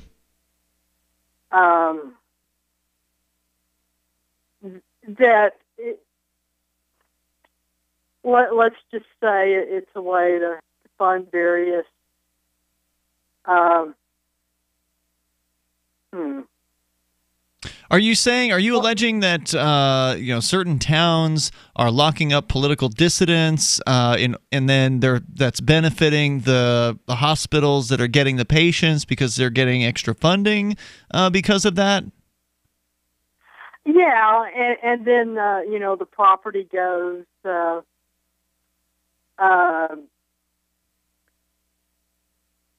you saying they're taking people's property as well? I would presume it would go to a bank sale. If they're locked up for a long time, they can't pay their mortgage, and so therefore the property gets. Well, it's used as a discrediting tactic. You get around. I've been discredited up and down, and people haven't taken my property. Excuse me? I've been discredited up and down, and people haven't attempted to take my property. It doesn't take away your right to own property. It has to do with being incarcerated, and I presume they're making mortgage payments, which most of Americans are, and then they're no longer able to make the mortgage payments because they're locked up. I just don't know. I mean, when that happens, usually it returns to the bank, and the bank has a bank sale. I suppose a government agent could come in and make a bid at that point and get the property at a lower rate. I don't know how this whole web of deceit all works together. Well, I can send you the protocol. Okay. Mark's email is mark@freetalklive.com. Oh, now you're going to offer and Ian's is Ian at freetalklive.com. Thanks for the call, Renee. Good luck out there. It doesn't sound like you were quite prepared for some of those questions. The toll-free number here is 855-450-FREE, like freedom. That's 855-450-3733. Is that to say that we're denying the possibility of what she's saying is true? No. Now, I can only imagine what it's like, a la One Flew Over the Cuckoo's Nest, for somebody to be tossed into the mental health apparatus that is the United States. And the poorly funded mental health apparatus, mind you. In many cases, they're holding these people in hospitals for weeks before they ever go to a mental health facility. And in some states, that means that their 72 hours for evaluation doesn't start until they go to the facility. So they can be held for weeks beforehand and then put in the facility. Really? Yes. That's the first I've heard of that. That's how it works in New Hampshire. Now, the hospital doesn't get paid a lot for holding them. So, at least in New Hampshire, I can't say otherwise. But they would like to not do that. But, people with mental health issues can be very difficult to diagnose. Sometimes they seem lucid. Sometimes they don't. Right. Other times they're completely bat-s insane, and I think that this is a very tough issue. I just don't know where to come down on it. I can't come down on it in any particular case because I don't know. Speaking of that, Sarah is on the line in New Mexico. Sarah, have you ever been involuntarily committed? Well, yes, I just want to mention that, yes, when I was 18 years old, and that's when the bipolar manifests. So in other words, I had bipolar all throughout my childhood years, but you have a big crisis and you wind up in mental hospital. When you're 18, that's because of the release of the adult hormones. It only acts up when you have the adult hormones released. So that's when I had my bipolar episode and I wind up in a mental hospital. So you're saying, hold on, you had the episode first and then they put you in a hospital, or you went into a hospital and then had an episode? No, I was acting very, very crazy. I almost beat up my mom and dad waving the baseball bat in the middle of the street. I pretty much cracked up. Any other good stories? And I was acting very bizarre. That's a pretty good story. That's a pretty good one. Well, but by the way, Sarah is able to articulate what happened. Right. Unlike our two previous callers. I got to say, that's pretty useful, Sarah, running a radio program. Thank you. Well, you know what? This kind of stuff happens with bipolar people. They wind up wanting to see the whole world and wander off and do very bizarre things, and they get diagnosed when they are 18. But I finally learned from years of therapy that it's because of the release of adult hormones. That's what triggers it. And then I was under a lot of stress also at that time, a lot of pressure. What sort of threats and pressure? So, pressure to get good grades and to go to a good college and then that with the 18 years old, the hormones, that's when I cracked up and I wound up in a hospital. So I was involuntarily, they handcuffed me. How long did they keep you? Actually, I was supposed to stay there for a whole month, and then they were going to put me in a boarding care and sign me up for exercise, but I escaped during the exercise hour. I was so terrified that they were going to hurt me. Man. You'll have to tell us that story another time. Thanks, Sarah, for the call tonight. That's a good one. The toll-free number. I've never heard of a mental health escapee. It must happen, Mark. It must. There's I'm movies not saying about it couldn't happen. 855-450-FREE. Haven't heard the story. That's 855-450-3733. You can bring up what you want. Take control of the airwaves on Free Talk Live. Does your dog itch, scratch, stink, or shed like crazy? Come to Dynavite for help. Order a 90-day supply of Dynavite. Pick up 2 bottles of LicoChops, get the 3rd bottle free. New improved LicoChops with omega-6, omega-3, vitamin E, and now 6 extra direct-fed microbials. Even better for the digestive tract and immune system. And dogs love it. Try LicoChops. Buy 2, get 1 free. This is Henry Lukasevic for Dynavite. DINOVITE.com. The Liberty Dollar was so successful that the United States government had to take it down, and its founder, Bernard von Nothaus. Now Bernard's son Extra has launched Liberty Dollar 2. LD2 is a cryptocurrency, but each token is backed by the same gorgeous fine silver rounds that Liberty Dollar has always been known for. Your silver is secured in an audited vault and can be redeemed at any time. There's only a few thousand LD2 Zero tokens left in the crowd sale at ld2coin.io. Get yours. ld2coin.io. Hi, I'm Dan Pilla. I started fighting the IRS over 40 years ago when they tried to seize my mother's house. I sued the IRS and won. I beat the IRS then, and I've been beating them ever since. I wrote the book on tax debt settlement, and I've helped thousands of people deal with tax problems they thought might never be solved. I can help you too. If you owe taxes you can't pay, don't wait another day. There's no such thing as a hopeless tax case. Call 800-34-NO-TAX or go to my website, danpilla.com. That's danpilla.com, danpilla.com.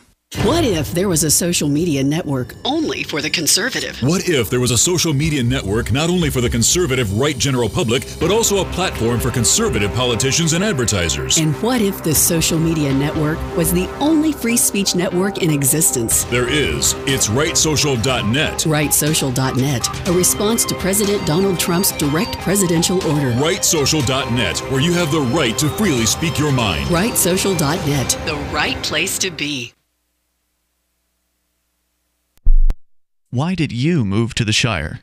I moved here to the Shire because there's other people around who take liberty just as seriously as I do. I moved to the Shire because I saw videos of people challenging authority and thought that I could get support myself.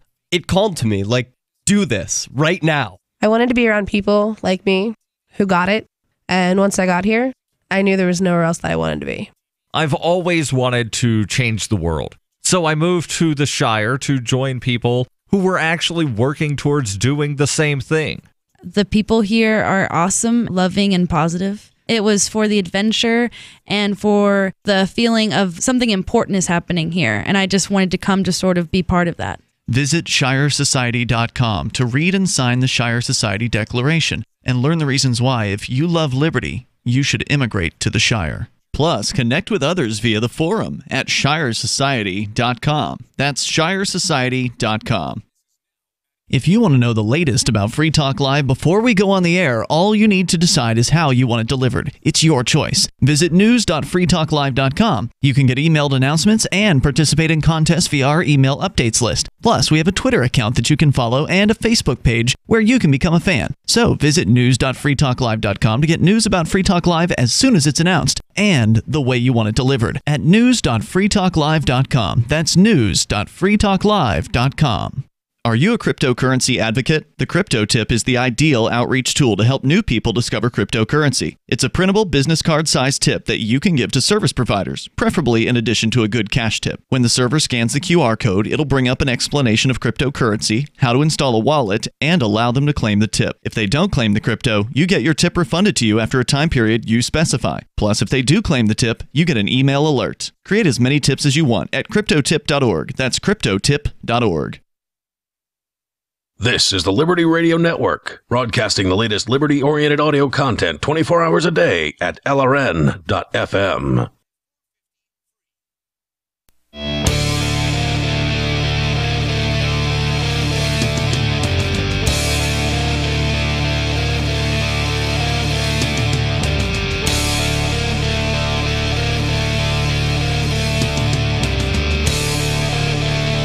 It is Free Talk Live, live Saturday edition of the show. You can dial in toll-free here, bring up whatever's on your mind. With you tonight, it's Ian. And Mark. And don't forget, you can join us online. Head over to freetalklive.com. Enjoy the features that we have there for you. And one of those features is our Twitch feed, which allows you to watch Free Talk Live in HD quality anytime we're live. And you can also watch later on. There's usually about 2 weeks worth of archives that they have up there. We also do have a YouTube channel with many more years worth of archives, but that's not an HD quality archive. So if you want to get the best quality video from Free Talk Live, which now does include Jazzy Cam, although I turned it off earlier, she's back in her bed, the studio beast, the dog here in the studio, we'll turn Jazzy Cam back on since she's back over there.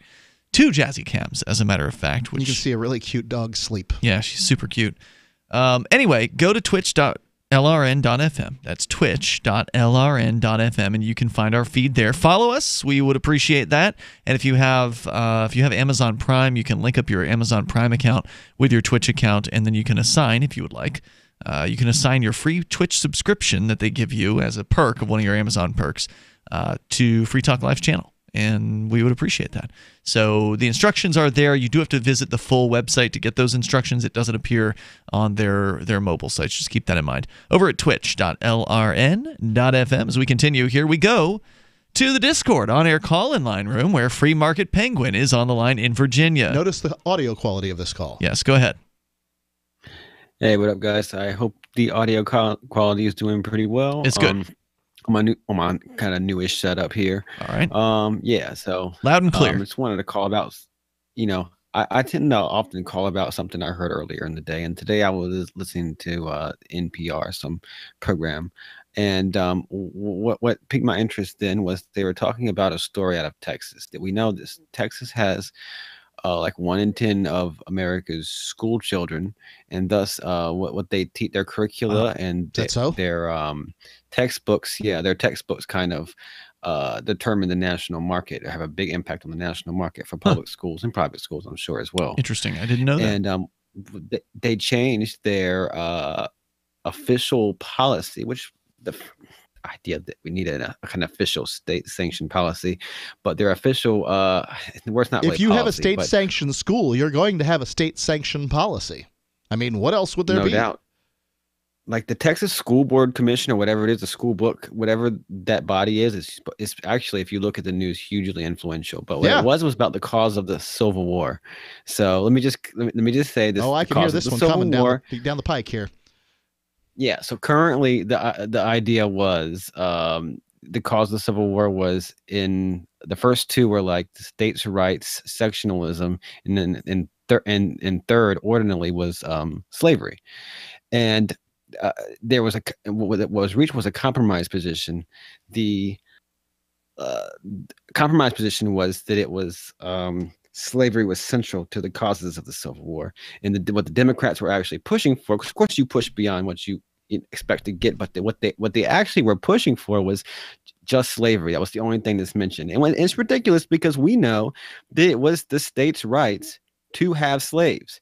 It was simultaneously all three of those first things. Wasn't there also unfair taxation going on? There was taxation aimed at agrarian states versus industrial states, and a few other issues. Okay, I would agree with you that I like the term slavery is central to the disagreement surrounding the war between the states.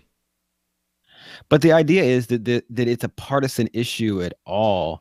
The truth, the history of this conflict, it speaks to one of the fundamental distilled things that the state does that really affects us, which is revisionism.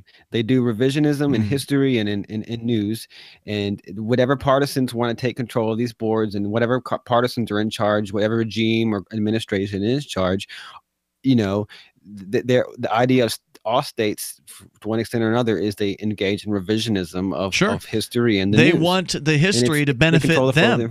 They want young people to believe whatever concoction that they put together that benefits the power of those who are in the state.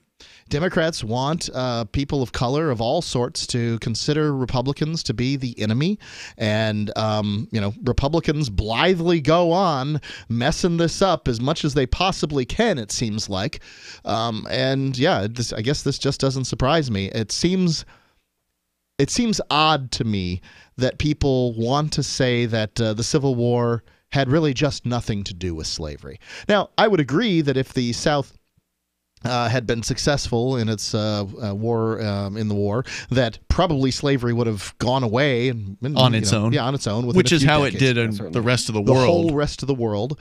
Chattel slavery we're talking about here, not any other form.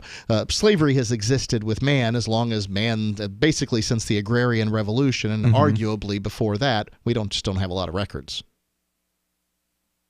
Yeah, I mean, there's of course a lot of coercion in different systems, and at the time that slavery, the Emancipation Proclamation was signed, I believe in the North, business owners, at least some places, could still beat their employees. So I mean, clearly, labor relations had a long way to go. The Emancipation Proclamation never freed anyone. It didn't free any of the slaves that were in the North. Lincoln, as much credit as he gets, never freed a single person, and made it abundantly clear that if the South were to come back, slavery would be fine by him. This is the North did not fight the Civil War over slavery.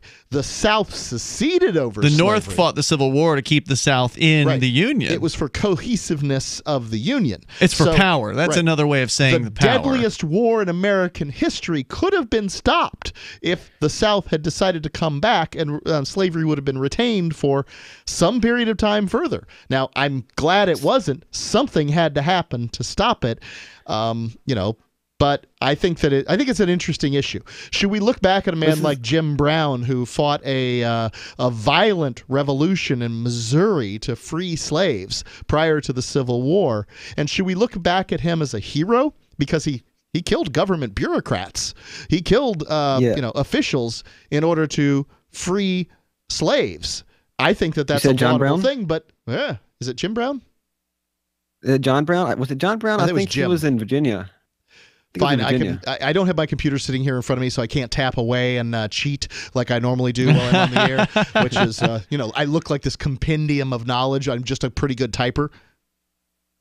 Yeah, well, I mean, one of the issues is this. We're having this great discussion based on the stuff that we've learned and picked up and read over time. And the point of revisionism isn't that the information is suppressed entirely. Like academics and people that are just read books. We can know this information. We can learn more and more about history. I learn stuff all the time usually from forums, from reading forum posts and stuff of other people that are. It's all right. Once you learn it, the person who you're trying to use it against will just deny it or call it irrelevant. Sure. I mean, it's amazing the human primate's ability to just ignore facts. But the state wants to, and the entities, the political entities, they get the common people's common perception of things in line. That's all they need. They don't need to suppress information. They just need, people are willing to believe what they read on mass media and form perceptions that might not have any bearing in reality. And we can have all the academic discussions about the facts that we want based on all of these sources, but they as long as the popular perception of the millions of people out there, they're willing to line up and believe what political entities that have stakes in the state or the state itself, tells them, then they control the message for history and news. Thanks for the call, Free Market Penguin. I appreciate it. A lot of people don't even know anything at all because they don't want to pay attention to any of it. They want to pay attention to Hollywood. And, well, he's pointing out what's going on. This is in school, though, and I think that's pretty relevant. The state fights vociferously to be able to have a controlling interest in the education of your child for 13 years, 13 formative years. They demand that sort of attention. They certainly demand the money to be able to educate other people's kids. You can send your kid where you want for school, and most schools are basically cookie cutters of government schools. They're not changing much. You can do homeschooling, but then, whatever. Maybe you'll be able to beat the programming, and maybe you won't. I'm not entirely sure. But well, that's what you guys are doing. Yeah, we're homeschooling, but You think that you're ambivalent, or you're not sure about whether or not you're going to beat the programming because you got Jack out of the government schools? You think the programming's still going to be effective on it? Schools. I think the programming's pervasive. It is, but not as pervasive as if you're sitting there for 8 hours a day for 13 years. Those flags wave everywhere, and those politicians hide their evil deeds behind those flags. That's Patriotism true. And the things that drive this kind of irresponsibility, it's not going away just because you're out of school. Toll-free number is 855-450, free like freedom. Hearing a lot about CBD these days? Yes, but which CBD products can you trust? Which website can provide proper education about CBD along with high-quality products? The answer? CBDonly.com. CBD, or cannabidiol, is one of hundreds of compounds found in the cannabis plant and one that contains a variety of medicinal benefits. Many doctors are starting to recommend CBD to their patients as an alternative or supplement to some pharmaceutical medications. CBD is becoming widely known to relieve pain, inflammation, and anxiety. Unlike THC that is found in the plant, CBD does not have psychoactive effects. In other words, it does not give the effect of being high. All CBDonly.com products are lab tested to ensure the highest quality standards. Shop CBDonly.com for CBD oils, edibles, vapes, skincare, even CBD for your pets. That's CBDonly.com. And to receive 15% off your order on CBDonly.com, use discount code CBDNOW. Remember, shop for CBD products you can trust. Shop CBDonly.com, your CBD superstore. My name is Jacob Hornberger. I'm president of the Future of Freedom Foundation, which Congressman Ron Paul awarded for having an outstanding freedom website. Write us at fff@fff.org, and we'll send you a free 3-month subscription to our monthly journal of libertarian essays and our booklet, Economic Liberty in the Constitution, which George Mason University economics professor Walter Williams praised in a recent column. That's fff@fff.org. Some of you asked, and now we've delivered. LRN.FM's live Keene, New Hampshire studio shows are now streamed in HD on Twitch. Visit our channel at twitch.lrn.fm and give it a follow. If you have Amazon Prime, you get 1 free subscription on Twitch. If you use it on our channel, Twitch will give LRN.FM a monthly piece of your Prime subscription cost. So please watch, follow, share, and subscribe to twitch.lrn.fm. That's twitch.lrn.fm. You're listening to the live edition of Free Talk Live. Hour number 3 is next after the news here on the Liberty Radio Network at LRN.FM. From Keene in the Shire, the Liberty Media capital of the world, this is Daryl W. Perry, host of FPP Radio News for Saturday, November 17th, 2018. Silver is trading at $14.41 per ounce. Gold is valued at $1,221 per ounce. Zen is trading at $12, and the average price of Bitcoin is $5,597. Antiwar.com reports pro-Saudi Yemeni soldiers have attacked and killed at least 3 protesters in eastern Yemen, responding to public protests demanding an end to the Saudi occupation with live fire. Locals reported that there were dozens of protesters present when the troops started firing. 3 have been killed and 4 others wounded, according to their reports. The attack appears to have been the governor's doing, as he had announced on Tuesday that anyone threatening stability would be dealt with firmly. It has subsequently been reported that he ordered security forces to open fire on any protesters. The Mahra province is generally relatively quiet, but the arrival of a number of Saudi reinforcements this week appears to have inflamed tensions and has fueled calls to end the occupation. Zencash is now Horizon. Horizon is a privacy platform built on zero-knowledge technology with a decentralized secure node architecture. The Horizon platform enables real-life uses beyond currency, including the ability to privately chat with other people. Soon, Horizon will enable you to publish information and go anywhere on the web, all with complete privacy. Horizon, bringing privacy to life. Learn more at horizon.global. HORIZEN.global. UPI reports the White House must immediately reinstate the press pass of CNN correspondent Jim Acosta, according to a federal judge's ruling on Friday. In the ruling, U.S. District Court Judge Timothy J. Kelly said the Fifth Amendment and a White House denial of Acosta's due process spurred the decision. The ruling temporarily reinstates Acosta's credentials to the White House. In response to the ruling, President Donald Trump told reporters people have to behave and chastised Acosta for interrupting other reporters during a news conference earlier in the month that spurred the withdrawal of the press pass. The president said, "We want total freedom of the press. It's more important to me than anybody would believe, but you have to act with respect when you're at the White House, and when I see the way some of the people get treated at news conferences, it's terrible, so we're setting up a certain standard, which is what the court is requesting." Trump added, "We always have the option of leaving, and the other media and press in the room won't be happy." Acosta, who's challenged Trump on policy and asked provocative questions during news conferences, scolded the president last week for referring to a caravan of Central American migrants approaching the United States as an invasion. The exchange became heated and Trump called Acosta a rude, terrible person. A White House aide then attempted to take back the microphone from Acosta's hand. Acosta's pass was withdrawn the following day.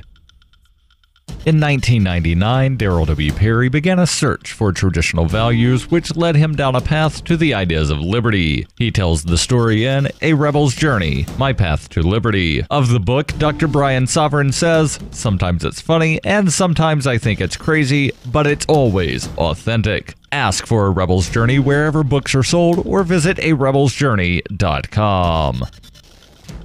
Reuters reports Puerto Rico violated a law meant to safeguard the pensions of its public sector workers who had been unable to invest the more than $300 million they contributed to a new retirement plan, according to a lawsuit filed against the U.S. Commonwealth's government and others by 2 labor unions on Thursday. The litigation, filed in U.S. District Court in San Juan, joins a long list of adversary cases in a form of bankruptcy Puerto Rico's federally created oversight board initiated in May 2017 to restructure the island's $120 billion of debt and pension obligations. It is also the latest chapter in a fraught relationship between Puerto Rico and its government employees, particularly teachers. In the latest lawsuit, the American Federation of Teachers and the American Federation of State, County, and Municipal Employees point to Law 106, enacted in August 2017, to require wage deductions from workers participating in a new retirement plan to be placed into segregated employee-controlled 401k-style accounts that they said have not been created. The unions claim that while workers contributed a total of $316 million as of July 31st, employees have been unable to invest the money, missing out on historically high stock market returns. The lawsuit claims for all intents and purposes the Commonwealth is seizing employees' own funds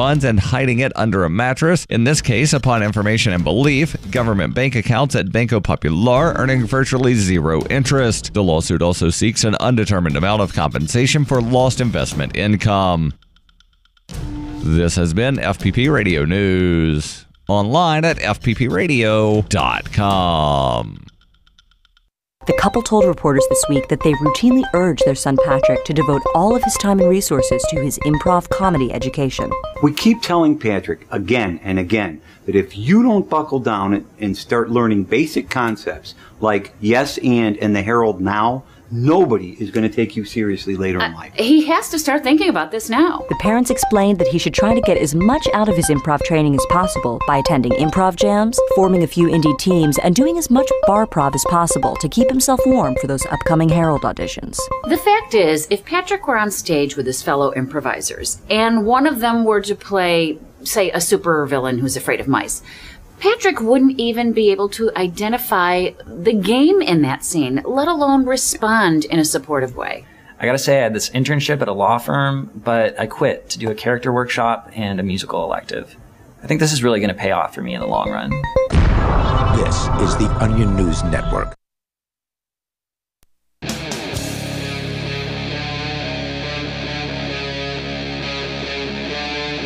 Free Talk Live.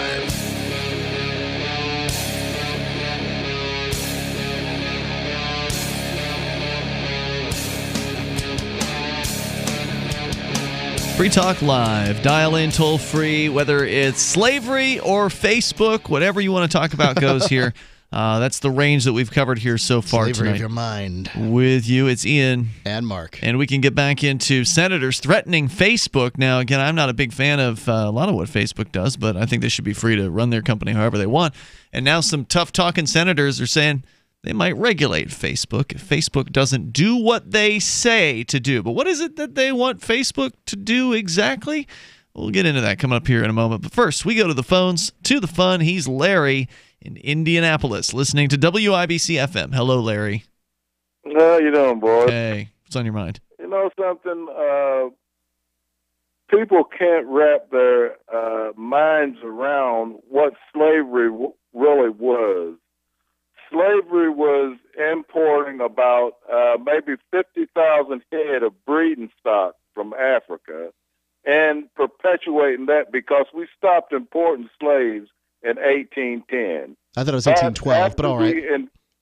After the invention of the cotton gin in 1830, the cry came from the South to have more slaves. So what the border states like Virginia, Kentucky was the main culprit, Delaware, and all the northern Maryland. border states to the south, Yep. set up places and actually bred slaves, their African breeding stock, like they were cattle. They bred them, marched them down to the capital, which is Washington, D.C., District of Columbia, taxed them, and marched the gangs down to the cotton fields to be worked out on the plantation. People can't get their mind around that. That's the difference from slavery immortal because it was usually by conquest. But America done it. They actually bred slaves for the purpose of taking them and selling them, and our government was complicit with that. And the thing that is going on now is that we are still slaves as persons of African descent whose ancestors were imported into this country and sold as slaves are still the slaves now. Now, when you say that, what is it that you mean? Because I can argue that everybody's a slave, whether they're... No, I'm talking about the actual slaves according to the law. We are the slave. We are the now slaves. And if you dig deep enough, you'll find out. You won't believe me when I tell you that, but that's America's dirty little secret. that needs to be spread out, and I hope that this. So, Larry, I got to immigration understand. I'm afraid I have to understand. So, are you saying that there's some archaic, unenforced law that's still on the books that says that black people are slaves? Or are you saying that, in fact, functionally, black people are treated differently under the law in some way? I'm saying the law, when you talk about the 14th Amendment, you talk about people that were that the United States government had jurisdiction over. Justice Tenney said that in his decision, Dred Scott versus Sanford, that persons of African descent whose ancestors were imported into this country could never become slaves, become citizens, emancipated or not. And if you're not a citizen in a constitutional republic, you don't have nothing common. You can exist by consent or be allowed to do certain things, but as far as having any rights or any privileges or immunities. So what rights do I have as a person who does not identify as black? What rights do I have that you don't have? Yeah, I know you're black. You've called him before. Okay, well, you would have rights that you assume, like you say, your inalienable rights. You understand like that? what one are you talking about? What inalienable rights do you not have? You have a right to be secure in your person, in your papers, and so forth. Okay. You have a right to be immune from unreasonable arrest. But that's not true. I mean, well, yes, that's not true. We've had the studio raided before. Fictionally. But you well, the rights are understand fictional, apparently, because we've had the studio raided before, Larry, so we were not secure in our persons and our places. Huh? It was for probable cause. But well, what you they had a piece of paper. Well, yeah, what is that? What is that? Oh, that makes it okay? I thought I had a right. So because they had a piece of paper from a judge, that makes it okay? Don't worry, they'll get a piece of paper to raid your house, too. One more thing. Okay. I won't tell you that much more. But when you talk about where it says all men are created equal, we like to strut our documents out, our preamble to the Constitution, that Declaration of Independence. That's all garbage, you know. For even the people who are citizens, it's all fluff and garbage. But what it does is, I read an article about our laws are based on Roman law, and the Romans had half their populations was slaves when you got right down to where they were getting ready to decline, right? But when our formers of our Constitution wrote the Constitution and said those words, they considered the African slaves that they had imported and sold as cattle, farm animals. So they weren't even, but you couldn't have any consideration on anything on their mind. Governor Pinckney of South Carolina. Before Reconstruction, but after the Civil War in South Carolina, wasn't there a majority of black House of Representatives people voted in? There certainly was. Seems like a strange thing to do with non-citizens.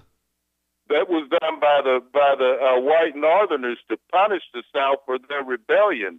They can let a clown or buffoon like Al Sharpton be a congressman. They can let Kamala Harris, and she's an idiot, be a congressman, or the one other boy be a congressman or a senator. They can back Larry, Larry, I appreciate. I'm fine when you call in and say, "Hey, boys," and refer to us as boys. I really hate it when you call black people boys, Larry. But he can say whatever he wants to. He can. I mean, that's fine. But it's just not appropriate. I can tell. I can express how I feel about it. Yeah, sure. But look here, Larry. Here's where I disagree with what you're saying. Is not that I don't think that blacks are slaves. I think everybody's a slave. I think the word citizen is just another word for a slave. It's just one where they try to get you to believe you're something other than that. Now, I'm not talking about slavery in the same way of like a taskmaster with a whip on a horse, standing over you in the hot sun. I'm not talking about that. I'm talking about the fact that these government people, regardless of the color of your skin, treat you like they own you. And that's what the theme of the show. Huh? But you gave consent to have that done to you. No, I did not. At what point did I give consent? Have you ever participated? In what? Have you ever used our highways? Have you ever been involved That's in consent? any kind of, the fact that I've gone on the road means I'm consenting to some ruler telling me how to live my life? I'm sorry, I don't buy that for a moment. Have you got an iPod? No, but what's that have to do with anything? There you go. Are you on the airways now? Yeah, but what's that have to do with anything? Buy in. Then that means you buy into what's going on According to what? You just because you said so? I've never signed a No, document. the government regulates all this. You buy in. No, you're wrong about that. In order to buy in, there would have to be, and thank you for the call, there would have to be some kind of evidence of that. There would have to be some sort of, like you said, a document. So the contract an agreement has a meeting of the minds. It has offer, acceptance, meeting of the minds, consideration, right? Agreement. All these things, and those things don't occur.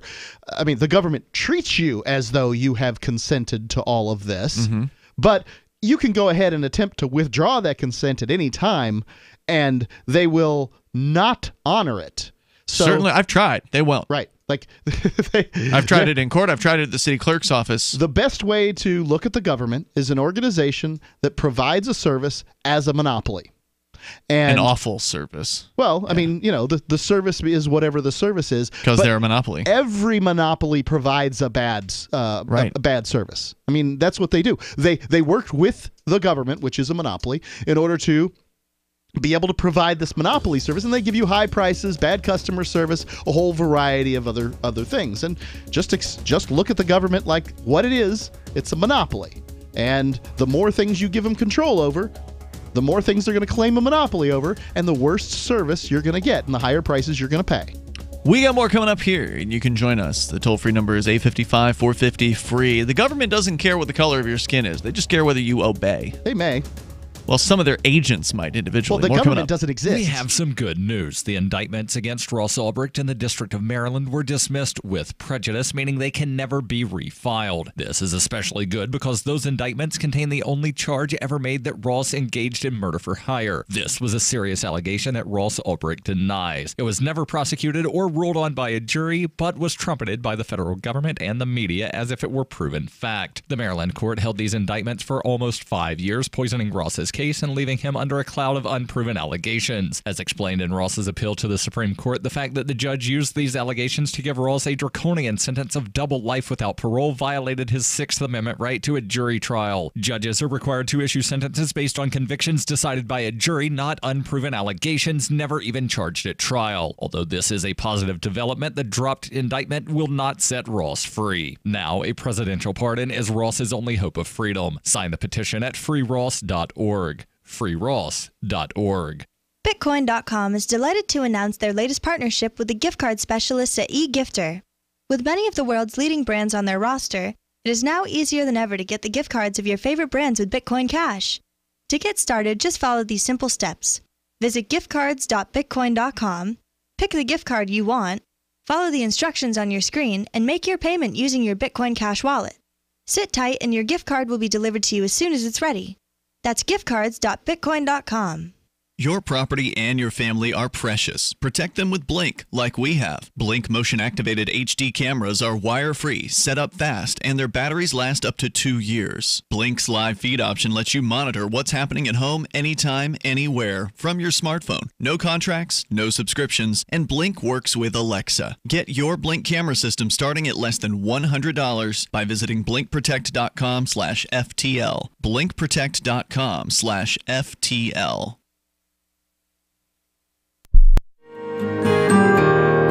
So the protection of life, liberty, and property is what the Free State Project is all about. But it's an effort to move 20,000 people who understand. It's about demonstrating to the entire country that, yeah, we can have a free market, a truly free market. Making it just a freer, great place to live. It's the world's largest voluntarist libertarian community, and it's only getting bigger. That's amazing. To be able to move to a place where other people passionately believe in being free and independent. What the Free State Project is managing to do, though, is to put their money where their mouth is. It's physically getting up across the country and saying, let's go someplace and let's demonstrate the power of these ideas. There's a lot of kind of philosophy that surrounds liberty. There's a lot of thinking about it and talking about it. But here in New Hampshire, people are doing it. 101 Reasons Liberty Lives in New Hampshire, a documentary by Free State Project Early Movers. Watch it free at 101reasonsfilm.com. 101reasonsfilm.com. So you've heard all 3 hours of the latest episode of Free Talk Live, and you're still hungry for liberty-oriented audio content? Did you know that we have another 24/7 audio stream at LRN.FM? The Liberty Radio Network airs the latest episodes of some of the best liberty-oriented podcasts on the internet around the clock. In addition to recorded content, you'll also hear live shows like Free Talk Live, originating from our Keene, New Hampshire studio. So listen anytime at LRN.FM. That's LRN.FM. Radio is the most personal of mediums. I exist right now in your head. If you listen to Free Talk Live regularly, you know me. Free Talk Live is on more than 160 radio stations around the U.S. and has been downloaded on every continent around the world. Hundreds of thousands of listeners with ad packages from $600 a month to $6,000 a month. Imagine what we can do for your business, project, website, or idea. Email me, mark@freetalklive.com.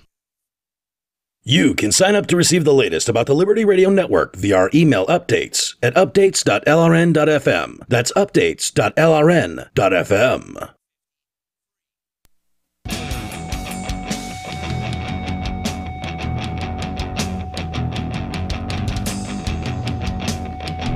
Free Talk Live. Dial in toll free and bring up whatever you want. Our number here is 855-450-FREE. Like freedom.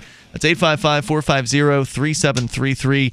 I'm not going to tell you to go and buy gift cards with Bitcoin Cash right now, even though you could, because there's still a hash war going on as we speak between Bitcoin Cash and its new challenger, Bitcoin SV, or Bitcoin Cash SV, or whatever it is they're calling it. This has been going on now for 2 solid days, and you can spend Bitcoin Cash, but most wallets won't allow you to, because right now the hash war is making it so if you spend your Bitcoin Cash, you will also accidentally be spending this other new thing, the Bitcoin SV, if you had Bitcoin Cash before the split, which was 2 days ago. So. Yeah, it looks to me like this is yet another circumstance where somebody gets in the cryptocurrency sphere, makes big claims about what they can do, and nothing happens. The price tends to take a dip during these and makes it a buying opportunity for people. Price is down, that's for damn sure. But this kind of buoyancy, this kind of situation tends to bounce back relatively quickly. I would expect things to be relatively back to normal in a week or two. What I will tell you about Bitcoin Cash is, and Bitcoin in general, is the place to go to learn the basics if you're new is Bitcoin.com. That's where you can learn about the original BTC and how it ended up, splitting into Bitcoin Cash back in 2017 and BTC. And now there's this new hash war on the Bitcoin Cash side. They've got a news site. They've got an academy as well. So if you're brand new, you can go through the Bitcoin.com academy. And if you want to get the latest news headlines, go to news.bitcoin.com. Since I'm on the topic briefly, we're going to get right back to your calls, but we have been updating you on the Bitcoin Cash hash war over the last few days. It is currently Bitcoin Cash 9 blocks ahead of its new competitor, the Bitcoin SV.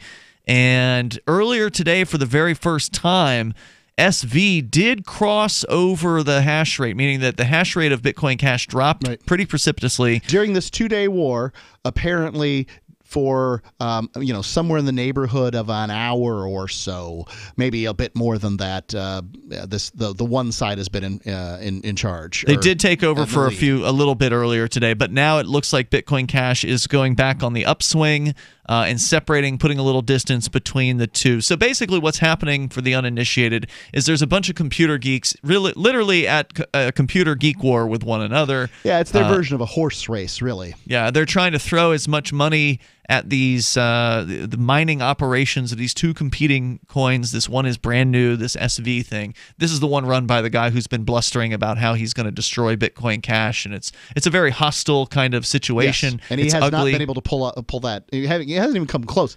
Hasn't even it's not even likely that he can. He's not even showing any propensity, any ability to pull this off. Yeah, it's an ugly situation, and it's the worst part about it.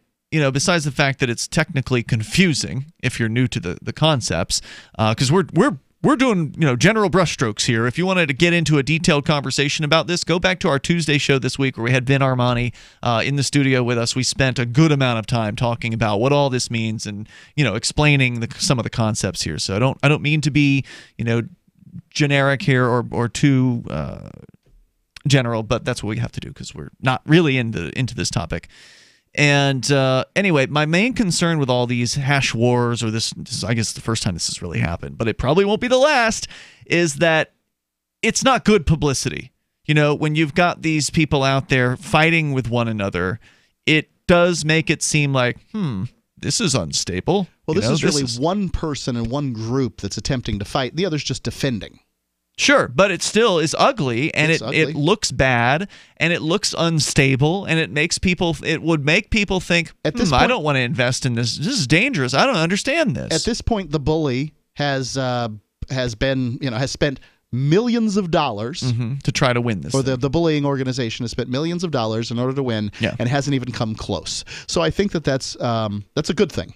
Yeah, he hasn't really been ahead at any in any significant way in this, and it makes him look bad too. By the way, I think if, to anyone paying attention, this guy with his threats and his nastiness and no delivery, it's bad. Yeah, I mean, if he had a good reputation at one point, he sure as heck doesn't now. I think among most people in the world of cryptocurrency. But either way, I'm just talking about from the outsider's perspective, Mark, looking in on this and not knowing all the details, not knowing about who the person is. It's Craig Wright is his name. Who is that? Well, he's the guy who claimed to be Satoshi Nakamoto. Who's that? That's the founder of Bitcoin. There's a lot of background and information that you really have to really get any kind of a picture, an accurate picture of all the ins and outs of what's going on. And even then, you probably still don't know everything, because it's a big world in cryptocurrency. But again, if you want to get started, it's an exciting world, and it is a world that is essentially self-regulating. And this is kind of the ugly process of that happening, where people have a disagreement.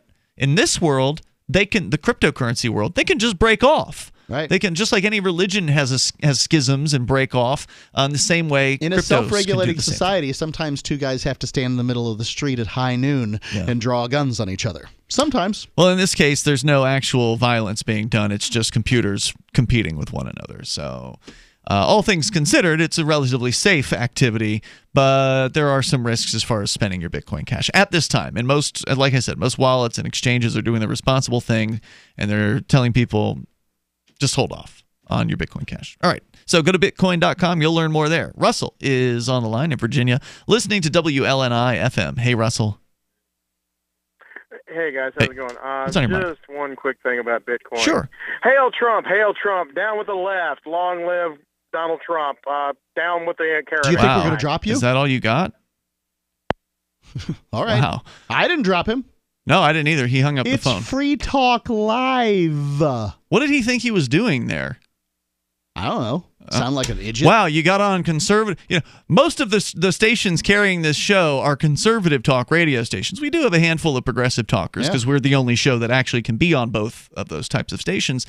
But okay, you just signaled that you like Trump. Wow. You can call in and tell the board operator, the call screener, I like Trump. Right. And hail Trump. You could have told the board op, hail Trump, and we still would have put you on the air. Yeah. Because we put everybody on the air. The only way you don't get on the air on Free Talk Live is if we're loaded with phone calls and it's the very end of the show and we just can't get to you in time.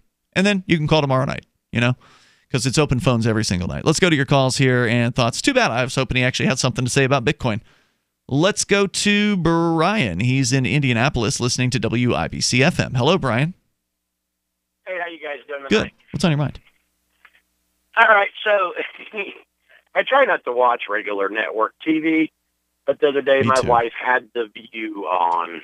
The View. Have you guys ever seen that show? I have seen it. No, I've only seen clips. My mother-in-law watches it. I've only seen clips on the internet, so I've never seen a whole episode of it. God, I hate it. Well, anyway, they had John Kasich on the other day. And a politician. People better watch out. Yes, people better watch out because he's talking already about how he wants to run as a libertarian. Oh, no. I'm like, are you kidding me? If people don't see a freaking wolf in sheep's clothing, I don't know what's going to happen, but I'm just putting it out there. Don't let him fool you. Oh, God. Well, he's not going to fool me, but these poor bastards in the Libertarian Party, man, they seem to just love themselves a former Republican. Yeah. Yes, what is up with that? Let's get a true third party in this country. I can answer that question if you want. If you want, hang on, Brian. What is up with that? Okay, I've got an answer for that question. As a longtime observer and former member of the Libertarian Party. Member. There's more coming up here. This is Free Talk Live.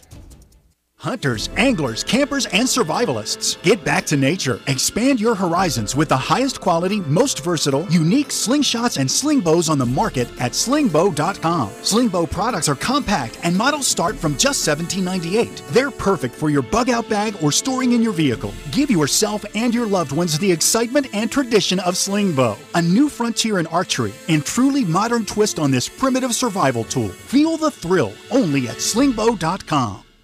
What if there was a social media network only for the conservative? What if there was a social media network not only for the conservative right general public, but also a platform for conservative politicians and advertisers? And what if this social media network was the only free speech network in existence? There is. It's rightsocial.net. Rightsocial.net, a response to President Donald Trump's direct presidential order. Rightsocial.net, where you have the right to freely speak your mind. Rightsocial.net, the right place to be.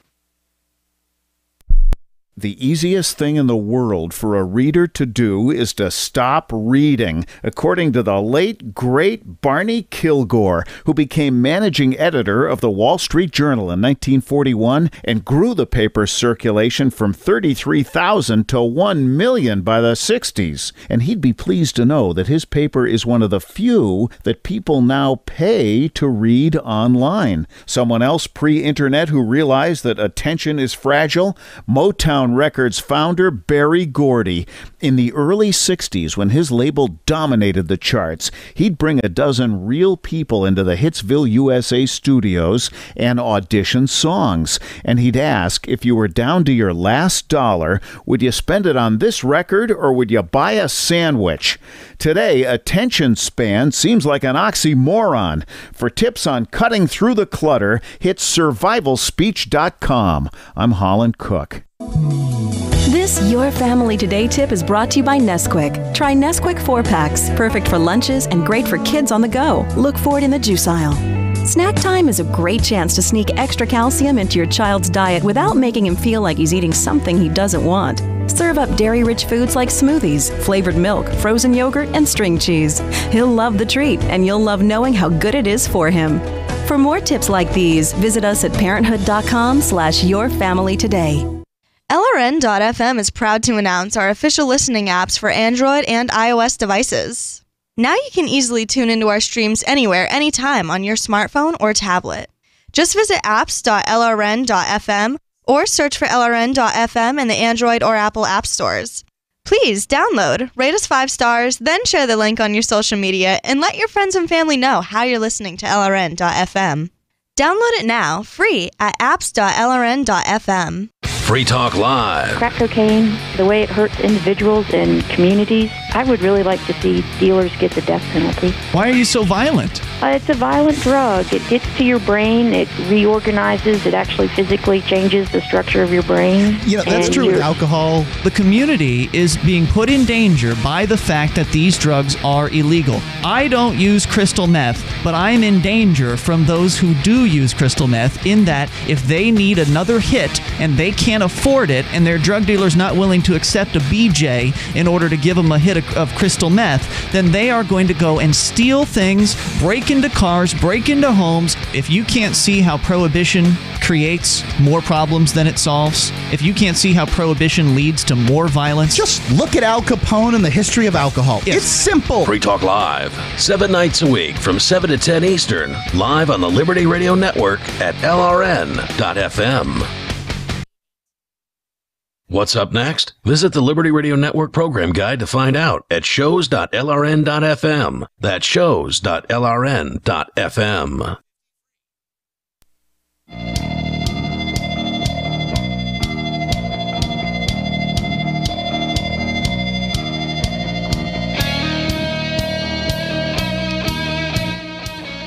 It's Free Talk Live Saturday edition of the program. Joining you in the studio tonight, it's Ian. And Mark. And don't forget, you can join us on social medias like Twitter and Mastodon, the new decentralized replacement for Twitter. that does not rely on centralized corporate servers. It is completely decentralized. Anybody who wants to can run a Mastodon server, which is awesome. Somebody decided to put one up called Liberdon for libertarian types, and we've got an account there. So you can follow our toots, as they call them there, over at toot.freetalklive.com. If you still want to follow us on Twitter, we still have an account there. You can go to twitter.freetalklive.com. Or if you are on the Telegram platform, you can follow our channel there at telegram.freetalklive.com. Those are 3 different ways for you to get updates like show prep kind of things, like things we're talking about on the air, is where we tend to send those. And then I guess there's a Facebook page that you do something with, Mark. I don't know what that is. I do. I keep the Facebook page going, but I don't think there's show prep that goes to that, though, right? No, it's too difficult to keep that. Facebook is just sort of like rando libertarian article stuff. Basically. Yeah, Facebook is just uninterested in working with businesses. Oh, they will love to work with you if you just want to pay them. Yeah, they'll work with you then. Yep. So anyway, let's continue. We'll take your calls and thoughts. We do have Brian still on the line with us here. He's in Indianapolis. Brian, you'd asked the question because you said this John Kasich character who had run for the Republican presidential nomination back in 2016, I believe. I think I heard he got second place in the New Hampshire primary. So maybe that's why he's, continuing on with this. But apparently there's a rumor that he may want to run as a libertarian candidate in 2020. And, of course, I roll my eyes at these Republicans coming into the Libertarian Party, but that's the way things have been over the last decade now in the Libertarian Party since 2008 when they nominated Bob Barr, a former Republican congressperson from, I think, Georgia was his state of residence. They nominated, former CIA director Bob Barr. Drug warrior. Total drug warrior. They nominated him, and that was the same year, by the way, before that happened, I resigned my life membership in the Libertarian Party. And you said, what's up with that? Why are the Libertarians continuing to be so obsessed with these washed up Republican office holders? So in the last 2 presidential elections, 2012 and 2016, they nominated Gary Johnson. Certainly better than Bob Barr. Better than Bob Barr, I'll give you that. But not great. And not a libertarian. So he was a Republican governor in New Mexico, and just an awful candidate as far as libertarians are concerned. But the answer to why this is happening is because it's called political takeover. It's called a hostile takeover, where basically if there's a political party that's doing, relatively well in the scheme of things. The Libertarian Party was at one time the 3rd largest political party in the United States. I don't know if they still are. They might be. Maybe they're neck and neck with the Greens. Honestly, I don't know what the current membership numbers of both organizations are, but they're at least noteworthy to some extent. And so some people who have the intention of destroying the Libertarians will come into the Libertarian Party for the purpose of taking it over for their own reasons, whether it's for their own glorification or whether it's for just taking the party down, watering them down, making them even less relevant and less effective over time. That's ultimately what's happened, and it's just the nature of political animals. That's horse crap. No, it's not. Anybody who wants to can join these parties and just basically make it difficult. Why is that? Why can anybody be a delegate? Because it doesn't matter whether you're a member of the Libertarian Party. You don't get to decide. In the same way, you as a life member were not asked whether you liked Bob Barr as a candidate or not. No. What mattered is the people who go to the delegates who go to the convention. Why is it that the Libertarians allow delegates who weren't Libertarians? Yes, they can. No, they can change their rules. No, the rule is you're supposed to. It's all about money. Well, there's not a whole lot of money to be gained from the Libertarian Party. I mean, they're not a particularly well-heeled organization. But those candidates have money. Yeah. That just it's all about money. That we need to, believe me, I'm from Indiana, okay? We just had a Senate race here, which was pretty nasty between Donnelly and Braun. Braun won. We also had a Libertarian candidate in there. Mm-hmm. Great ideas. She got a lot. I mean, she actually did pretty decent with some of with her percentage. But it's so funny. Like when the debates, they would give her the craziest questions to ask. They actually let her in the debates. The same question. Better than they did with the governor's race here. I mean, it was like, okay, so they're asking, well, how would you? We big ethanol here in Indiana, grow a lot of corn. she's like, well, how would you help the ethanol industry? And she said, I'd stop growing corn and grow hemp. Makes better ethanol. Makes sense. Lot hemp. Let's everybody needs to realize the uses of hemp. The newspapers and everything went off about how she said hemp, and the farmers all went off about how they're going to lose money if the corn industry's gone for the ethanol. And I'm like, don't the farmers know they could grow hemp and make more money? I mean, it's just, we need to get where it's fair for everybody. Yeah. And I don't blame you for saying I don't think it's that. ever going to be fair. Yeah, it's never going to be fair because the Republicans and never gonna be Democrats fair. write the rules. So you've got huge problems with the system that they're not going to be fixing. The Republicans and Democrats We want to just keep them need- out. I know you're not a libertarian anymore, but I know if there was a good man, you'd get behind. Good man, good woman, get behind them. You know, we need to find somebody. No. I resigned from the National Libertarian Party. I'm still a libertarian. Yeah. I'm still somebody who believes in the non-aggression principle. Yeah. Most libertarians are not active with the Libertarian Party. I'd like to point that out. The Libertarian movement is much larger than the Libertarian Party. That's just a political wing of the larger Libertarian movement. You know who we had a governor's race, I don't know, 10 years ago, maybe longer, maybe 12. And I don't know if you guys watch Survivor at all, but Rupert ran for governor here on the Libertarian ticket. No, I've never seen He almost won that race. He almost won that race. No kidding. Yeah, if we could get one of the big names, literally- whoever they might be, Penn from Penn and Teller. There's Michael Douglas, I think, is claimed to be. Michael Douglas? No, I forget their names. Kurt Russell. Kurt Russell is a libertarian. I'm sorry. I'm really bad with naming actors. And he's badass. But as well. hey, I would do Penn and Teller. I would do Penn for sure. Wouldn't that be awesome? Penn and Teller for president and vice.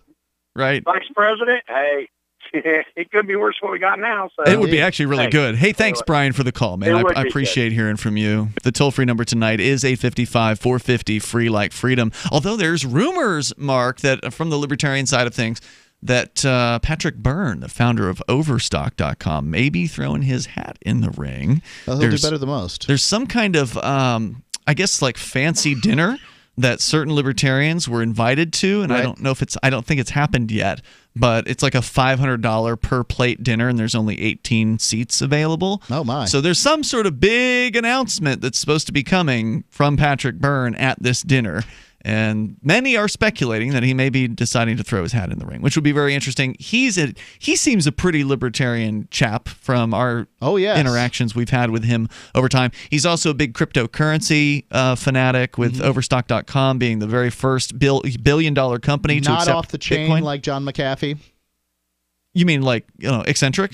Yeah. Yeah. But John McAfee's pretty awesome, too. He's off the chain. I got to say, I will enjoy seeing John McAfee, if he throws his hat in again, debating Patrick Byrne at a Libertarian Party convention. Unfortunately, there's going to be a big push for this other cat named Bill Weld, who's a former governor of Massachusetts, who will also likely be running. I think that he may have already announced.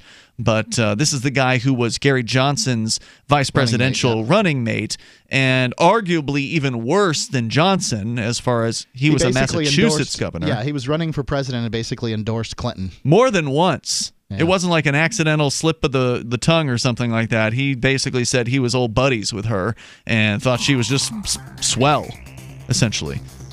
So the Republican light types who've been joining the Libertarian Party for the last couple of decades and trying to take it over, they've basically had success, and now this is the guy they're going to be pushing in 2020. It's the Democrat supporter. Yeah, who's a Republican. And apparently he's got a problem with alcohol. Toll-free number here is 855. That's a claim. You don't know 450 free. Go look up the video where he passes out, where he's supposed to be giving a speech, because he's too drunk. The Liberty Dollar was so successful that the United States government had to take it down, and its founder, Bernard von Nothaus. Now Bernard's son Extra has launched Liberty Dollar 2. LD2 is a cryptocurrency, but each token is backed by the same gorgeous fine silver rounds that Liberty Dollar has always been known for. Your silver is secured in an audited vault and can be redeemed at any time. There's only a few thousand LD2 Zero tokens left in the crowd sale at ld2coin.io. Get yours, ld2coin.io. Do you operate a retail business and are looking for a solution for point-of-sale cryptocurrency acceptance? It's never been easier thanks to AnyPay.global. There's no paperwork or approval process to open an account. If you already have a tablet at your cash register, you're almost done. Just sign up at anypay.global, drop your personal crypto wallet addresses in our setup page, and then load our app. That's it.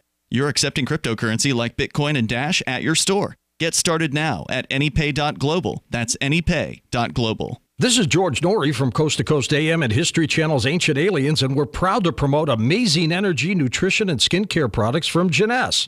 Visit gcnlife.com for products like Luminesse. The Luminesse anti-aging skincare line restores youthful vitality and radiance to your skin, reducing the appearances of fine lines and wrinkles with stem cell technology. There's also Instantly Ageless, which works within 2 minutes, reducing under-eye bags, fine lines, wrinkles, and pores. Jeunesse has products to help you with how you look and feel in a very short time.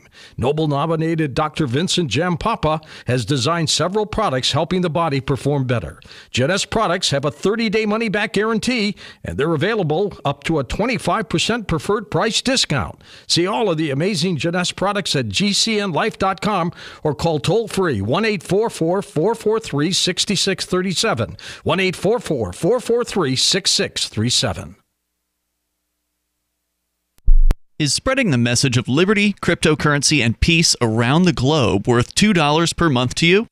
As you may already know, in addition to our internet feed, LRN.FM broadcasts on free-to-air satellite across North and Central America, as well as Sub-Saharan Africa. And we've been available on satellite for free 24/7 since 2010.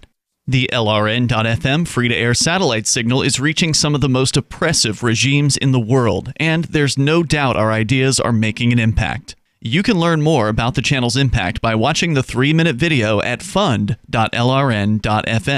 If you'd like to help free minds globally with our ideas of liberty, cryptocurrency, and peace, you can donate as little as $2 per month via fund.lrn.fm.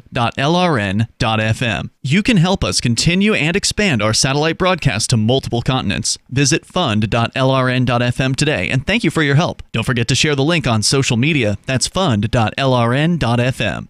There are lots of ways to listen to Free Talk Live. Our podcast has been around since podcasts began, and now the FTL feed is loaded with content besides our full show archives. Did you know that we make it easy for you to customize your podcast subscriptions? We have different feeds, one that includes only our full shows, one with just the Daily Digest, and one with just the Edgington Post. You decide what you listen to. It's quick and easy to customize your feeds at feeds.freetalklive.com. That's feeds.freetalklive.com.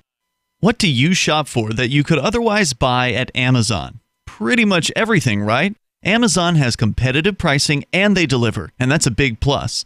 If you could plan ahead in your shopping, would you be interested in saving up to 33%? There's a catch. You have to do your shopping in Bitcoin, but imagine those savings. It's like a huge raise. All you have to do is go to saveatpurse.com. We've saved thousands, and you can too. Plan ahead and save. Saveatpurse.com. Join the LRN.FM Discord for live chat 24/7 at discord.lrn.fm. That's discord.lrn.fm.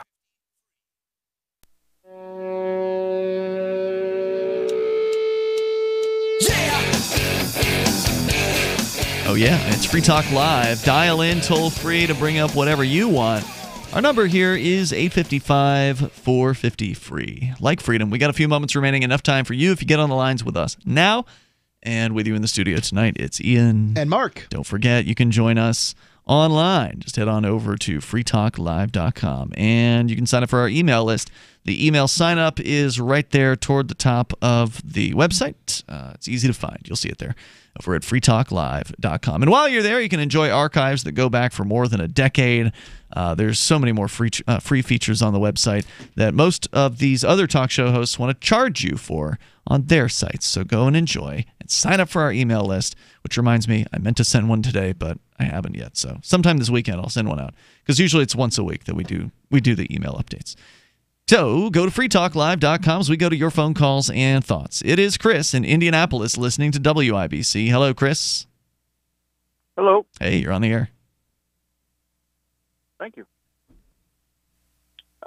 So I was listening to you guys talking about, the third party, and, the issue I have with the Libertarian Party is that when there's a candidate running, they tend to draw more votes away from the conservative or False. Republican Party. I don't know And whether that's It's false. false. There have been, people have looked into this. It's absolutely false. Libertarians draw votes from both the left and the right, and more importantly, the unaffiliated. They draw votes from new voters. They draw votes from unaffiliated, independent voters. Here in New Hampshire, there's a large class of voters that are considered what's called undeclared here, meaning they are not either a Republican or Democrat. In fact, that's the plurality of the voters here in New Hampshire. Libertarians will draw votes from all across the political spectrum. Now, what is it that makes you think that they're drawing votes from conservatives?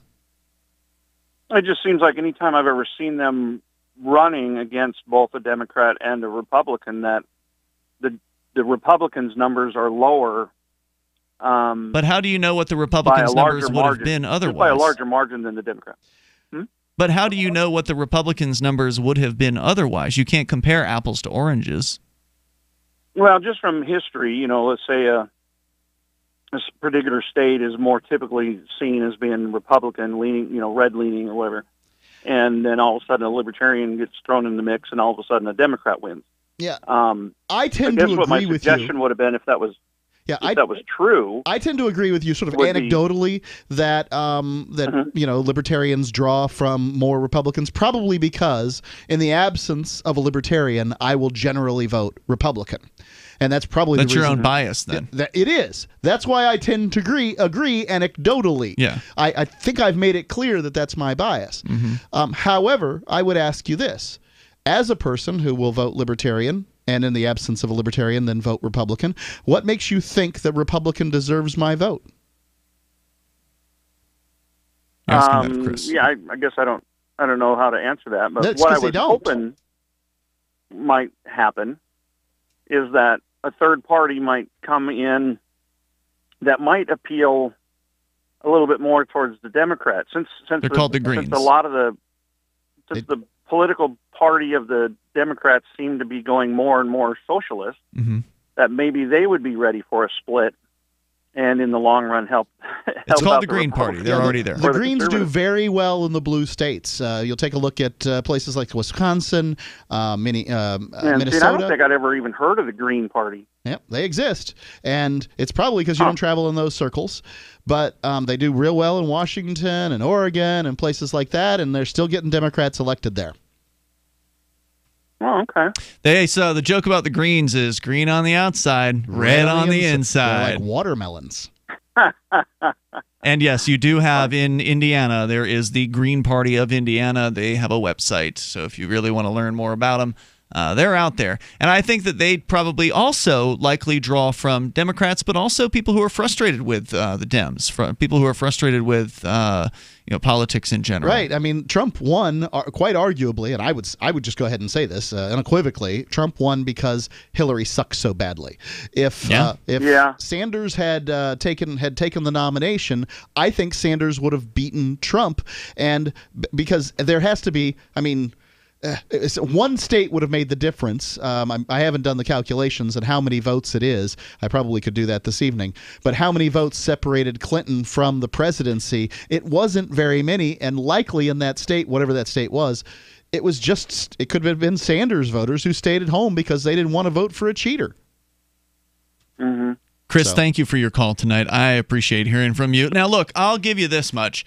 If the Libertarians keep nominating these former Republicans, then I think there is an argument that, they might attract a few Republican voters at this point. Yeah, they might attract a few more Republican voters because of that fact, and I think that's a problem. But traditionally, that has not been the case. When you've got a candidate like Harry Brown, the perennial Libertarian candidate, 19, that's correct. But when you have a candidate like Harry Brown, who's actually out there talking about libertarianism, when he's actually out there talking about the non-aggression principle, the idea that it's not okay to use aggressive force to achieve your goals in life, which is what Harry Brown talked about in his campaign. He wrote 2 great campaign books that are basically libertarian treatises that took some of the best messaging of libertarianism and put them in book form. He's a great writer. I agree with you. He's a great writer. That's the kind of person who's going to attract votes from all over the political spectrum because he's staying on message. He's not playing favorites. He's not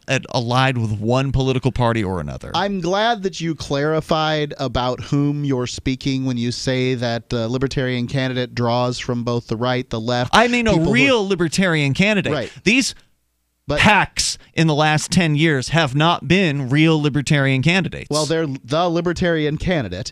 And right. When you say that, what you mean is they're the Libertarian Party's nominee. They're not actual Libertarians. They're the candidate, and they're Libertarians. Of the Libertarian Party. Right, but what you're saying is obscuring the truth. So when you keep saying they're Libertarians, you're not correct. A Libertarian is somebody who advocates for the non-aggression principle. And Bill Weld and Gary Johnson, not one time in their political campaigns have they talked about the non-aggression principle. They have not talked about actual libertarianism. They've just talked about how, well, libertarians are socially conservative, or no, socially liberal and fiscally conservative, or whatever it is that they've been saying. So they've been trying to water down the message and make it so people are very confused and very uninterested in libertarianism, because when those people talk about it, they're not talking about libertarianism. They're just talking about their version of politics that they want to foist on people. And they've had the opportunity because of the Libertarian Party being taken over by Republican hacks over the last decade plus. Screw the Libertarian Party. You know what? This is why I've said recently, Mark, that the Libertarians here in New Hampshire, I think they're onto something with this take over the other parties thing. Because the other parties have been trying to take over the Libertarian Party at the national level. So let's turn the tables on them, since we've got enough Libertarian activists here in New Hampshire, and have the Libertarians invade the main two parties and let them know what it feels like to have a political invasion that basically makes them very frustrated. That's my intention at this point. They've done it with some success. Libertarians have run as Republicans and Democrats and won multiple times. In New Hampshire, More Libertarians have won in New Hampshire over the course of the last 2 decades by running for other parties than they have by any stretch of the imagination running Libertarians anywhere. If the other parties across the globe. Yeah, if the other parties want to make it difficult on the Libertarians, make it hard to get on the ballot, they want to invade the Libertarian Party, then let's just do the same thing to them. Let's invade their parties. I think that's see how they like it. Fine idea if you want to spend your time being involved in a political party. I don't want to spend much time being involved in the political parties. However, I'm almost given up on the Libertarian Party at this point. On the state level. I love that they give me an opportunity to vote, to have somebody to vote for on a national level where my vote is mathematically inconsequential. You know, my vote has never mattered in a presidential race. There's never been a presidential race in the course of human history in the United States that has been decided. Let's go to by the one phones vote. here. We've got Adam on the line in Indianapolis listening to WIBC. Go ahead, Adam. Hi, guys. How you doing? Hey, what's on your mind? Hey, so like you said, I'm from Indianapolis. I'm an audio guy, so I travel home late from gigs. I like to listen to you guys. Thanks. I'm generally conservative, but I like to listen to your station and your program because I think it's important to hear other people's point of views on things. And so maybe it's just from like where I'm from and in my region, but at least you guys were talking about like problems with the Libertarian Party, and at least I've never seen, at least in a major race, like a Libertarian candidate from the Libertarian Party actually like do well or do successfully. And I was wondering if I could hear you guys talk about that. Like, is it a money issue? Is the party itself just not organized? What's going on with that? It's this whole mess of things. So first off, the Republicans and Democrats make it very difficult for them to get into the debates, and then when they don't get into the debates, it makes it difficult for them to fundraise and everything else. They're not on an equal footing. It's a catch-22. You can't get funding if you can't get attention. You can't get attention if you can't get into the debates. If the media is going to ignore you, it's a mess. I wish we had more time to talk about it, Adam, but we are out tonight. Call again any night. We're here, even if we're not live on your local radio station. We're always here. 7 nights a week, 7 to 10 at night Eastern Time. Join us online, freetalklive.com. Have a great weekend. Thanks. Hi, I'm Derek J. To me, an activist's calling is to actively work to advance a cause. The cause for which I work is personal freedom. I believe my life is best when I engage in voluntary interactions and self-government. I reject the idea that anyone else has a higher claim to my life or my body than I do. I see people who call themselves the government as a threat to my personal freedom. I realize you may feel differently, but my relationship with the people who call themselves the government is completely involuntary. If Starbucks used some of its money to drop bombs, I wouldn't shop there. So why would I support the American empire? The empire does not require my consent. Derek J's Victimless Crime Spree. Watch it for free and order the Director's Cut DVD at victimlesscrimespree.com. That's victimlesscrimespree.com. Looking for a great real estate investment? Consider New Hampshire, which is ground zero for the Liberty Movement. Your first call should be to Mark Worden from Porcupine Real Estate. He's more than just a real estate agent. He's your New Hampshire concierge. Where are the best places to live? Do you want farm, city, the burbs, or forest? Do you want a duplex or multifamily building so that renters pay your mortgage? There are homes in all price ranges in New Hampshire, and Mark can help with financing too. Invest in Liberty and property. Mark Worden can help. PorcupineRealEstate.com. LRN.FM now has a Discord. Discord is a free text and voice chat platform, and we now have our own server with a bunch of channels at discord.lrn.fm. You can join other listeners as they chat about various things during our live shows, or anytime, day or night. Discord software is available cross-platform, so you can have it on whatever device you want and take your chats anywhere. Join our Discord at discord.lrn.fm. That's discord.lrn.fm. Questioning Authority is coming up next, live after the news on the Liberty Radio Network at LRN.FM. From Keene in the Shire, the Liberty Media capital of the world, this is Daryl W. Perry, host of FPP Radio News for Saturday, November 17th, 2018. Silver is trading up $14.41 per ounce. Gold is valued at $1,221 per ounce. Zen is trading at $12, and the average price of Bitcoin is $5,597.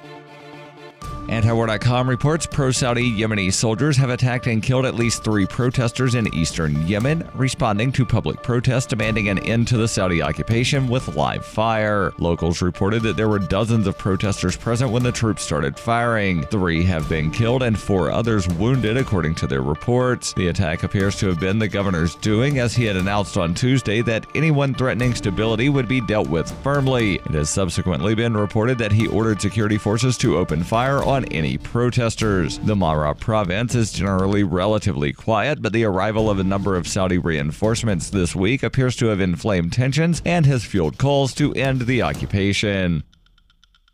Zencash is now Horizon. Horizon is a privacy platform built on zero-knowledge technology with a decentralized secure node architecture. The Horizon platform enables real-life uses beyond currency, including the ability to privately chat with other people. Soon, Horizon will enable you to publish information and go anywhere on the web, all with complete privacy. Horizon, bringing privacy to life. Learn more at horizon.global. HORIZEN.global.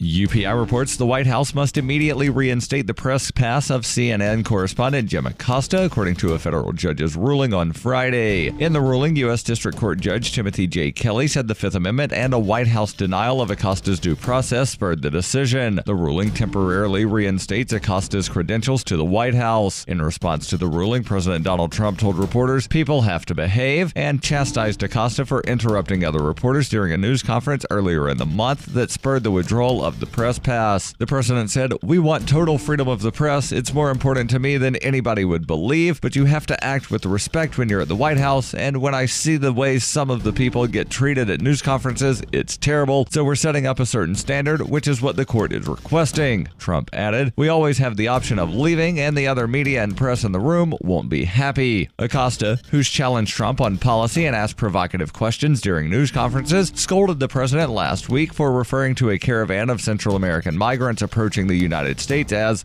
an invasion. The exchange became heated and Trump called Acosta a rude, terrible person. A White House aide then attempted to take back the microphone from Acosta's hand. Acosta's pass was withdrawn the following day.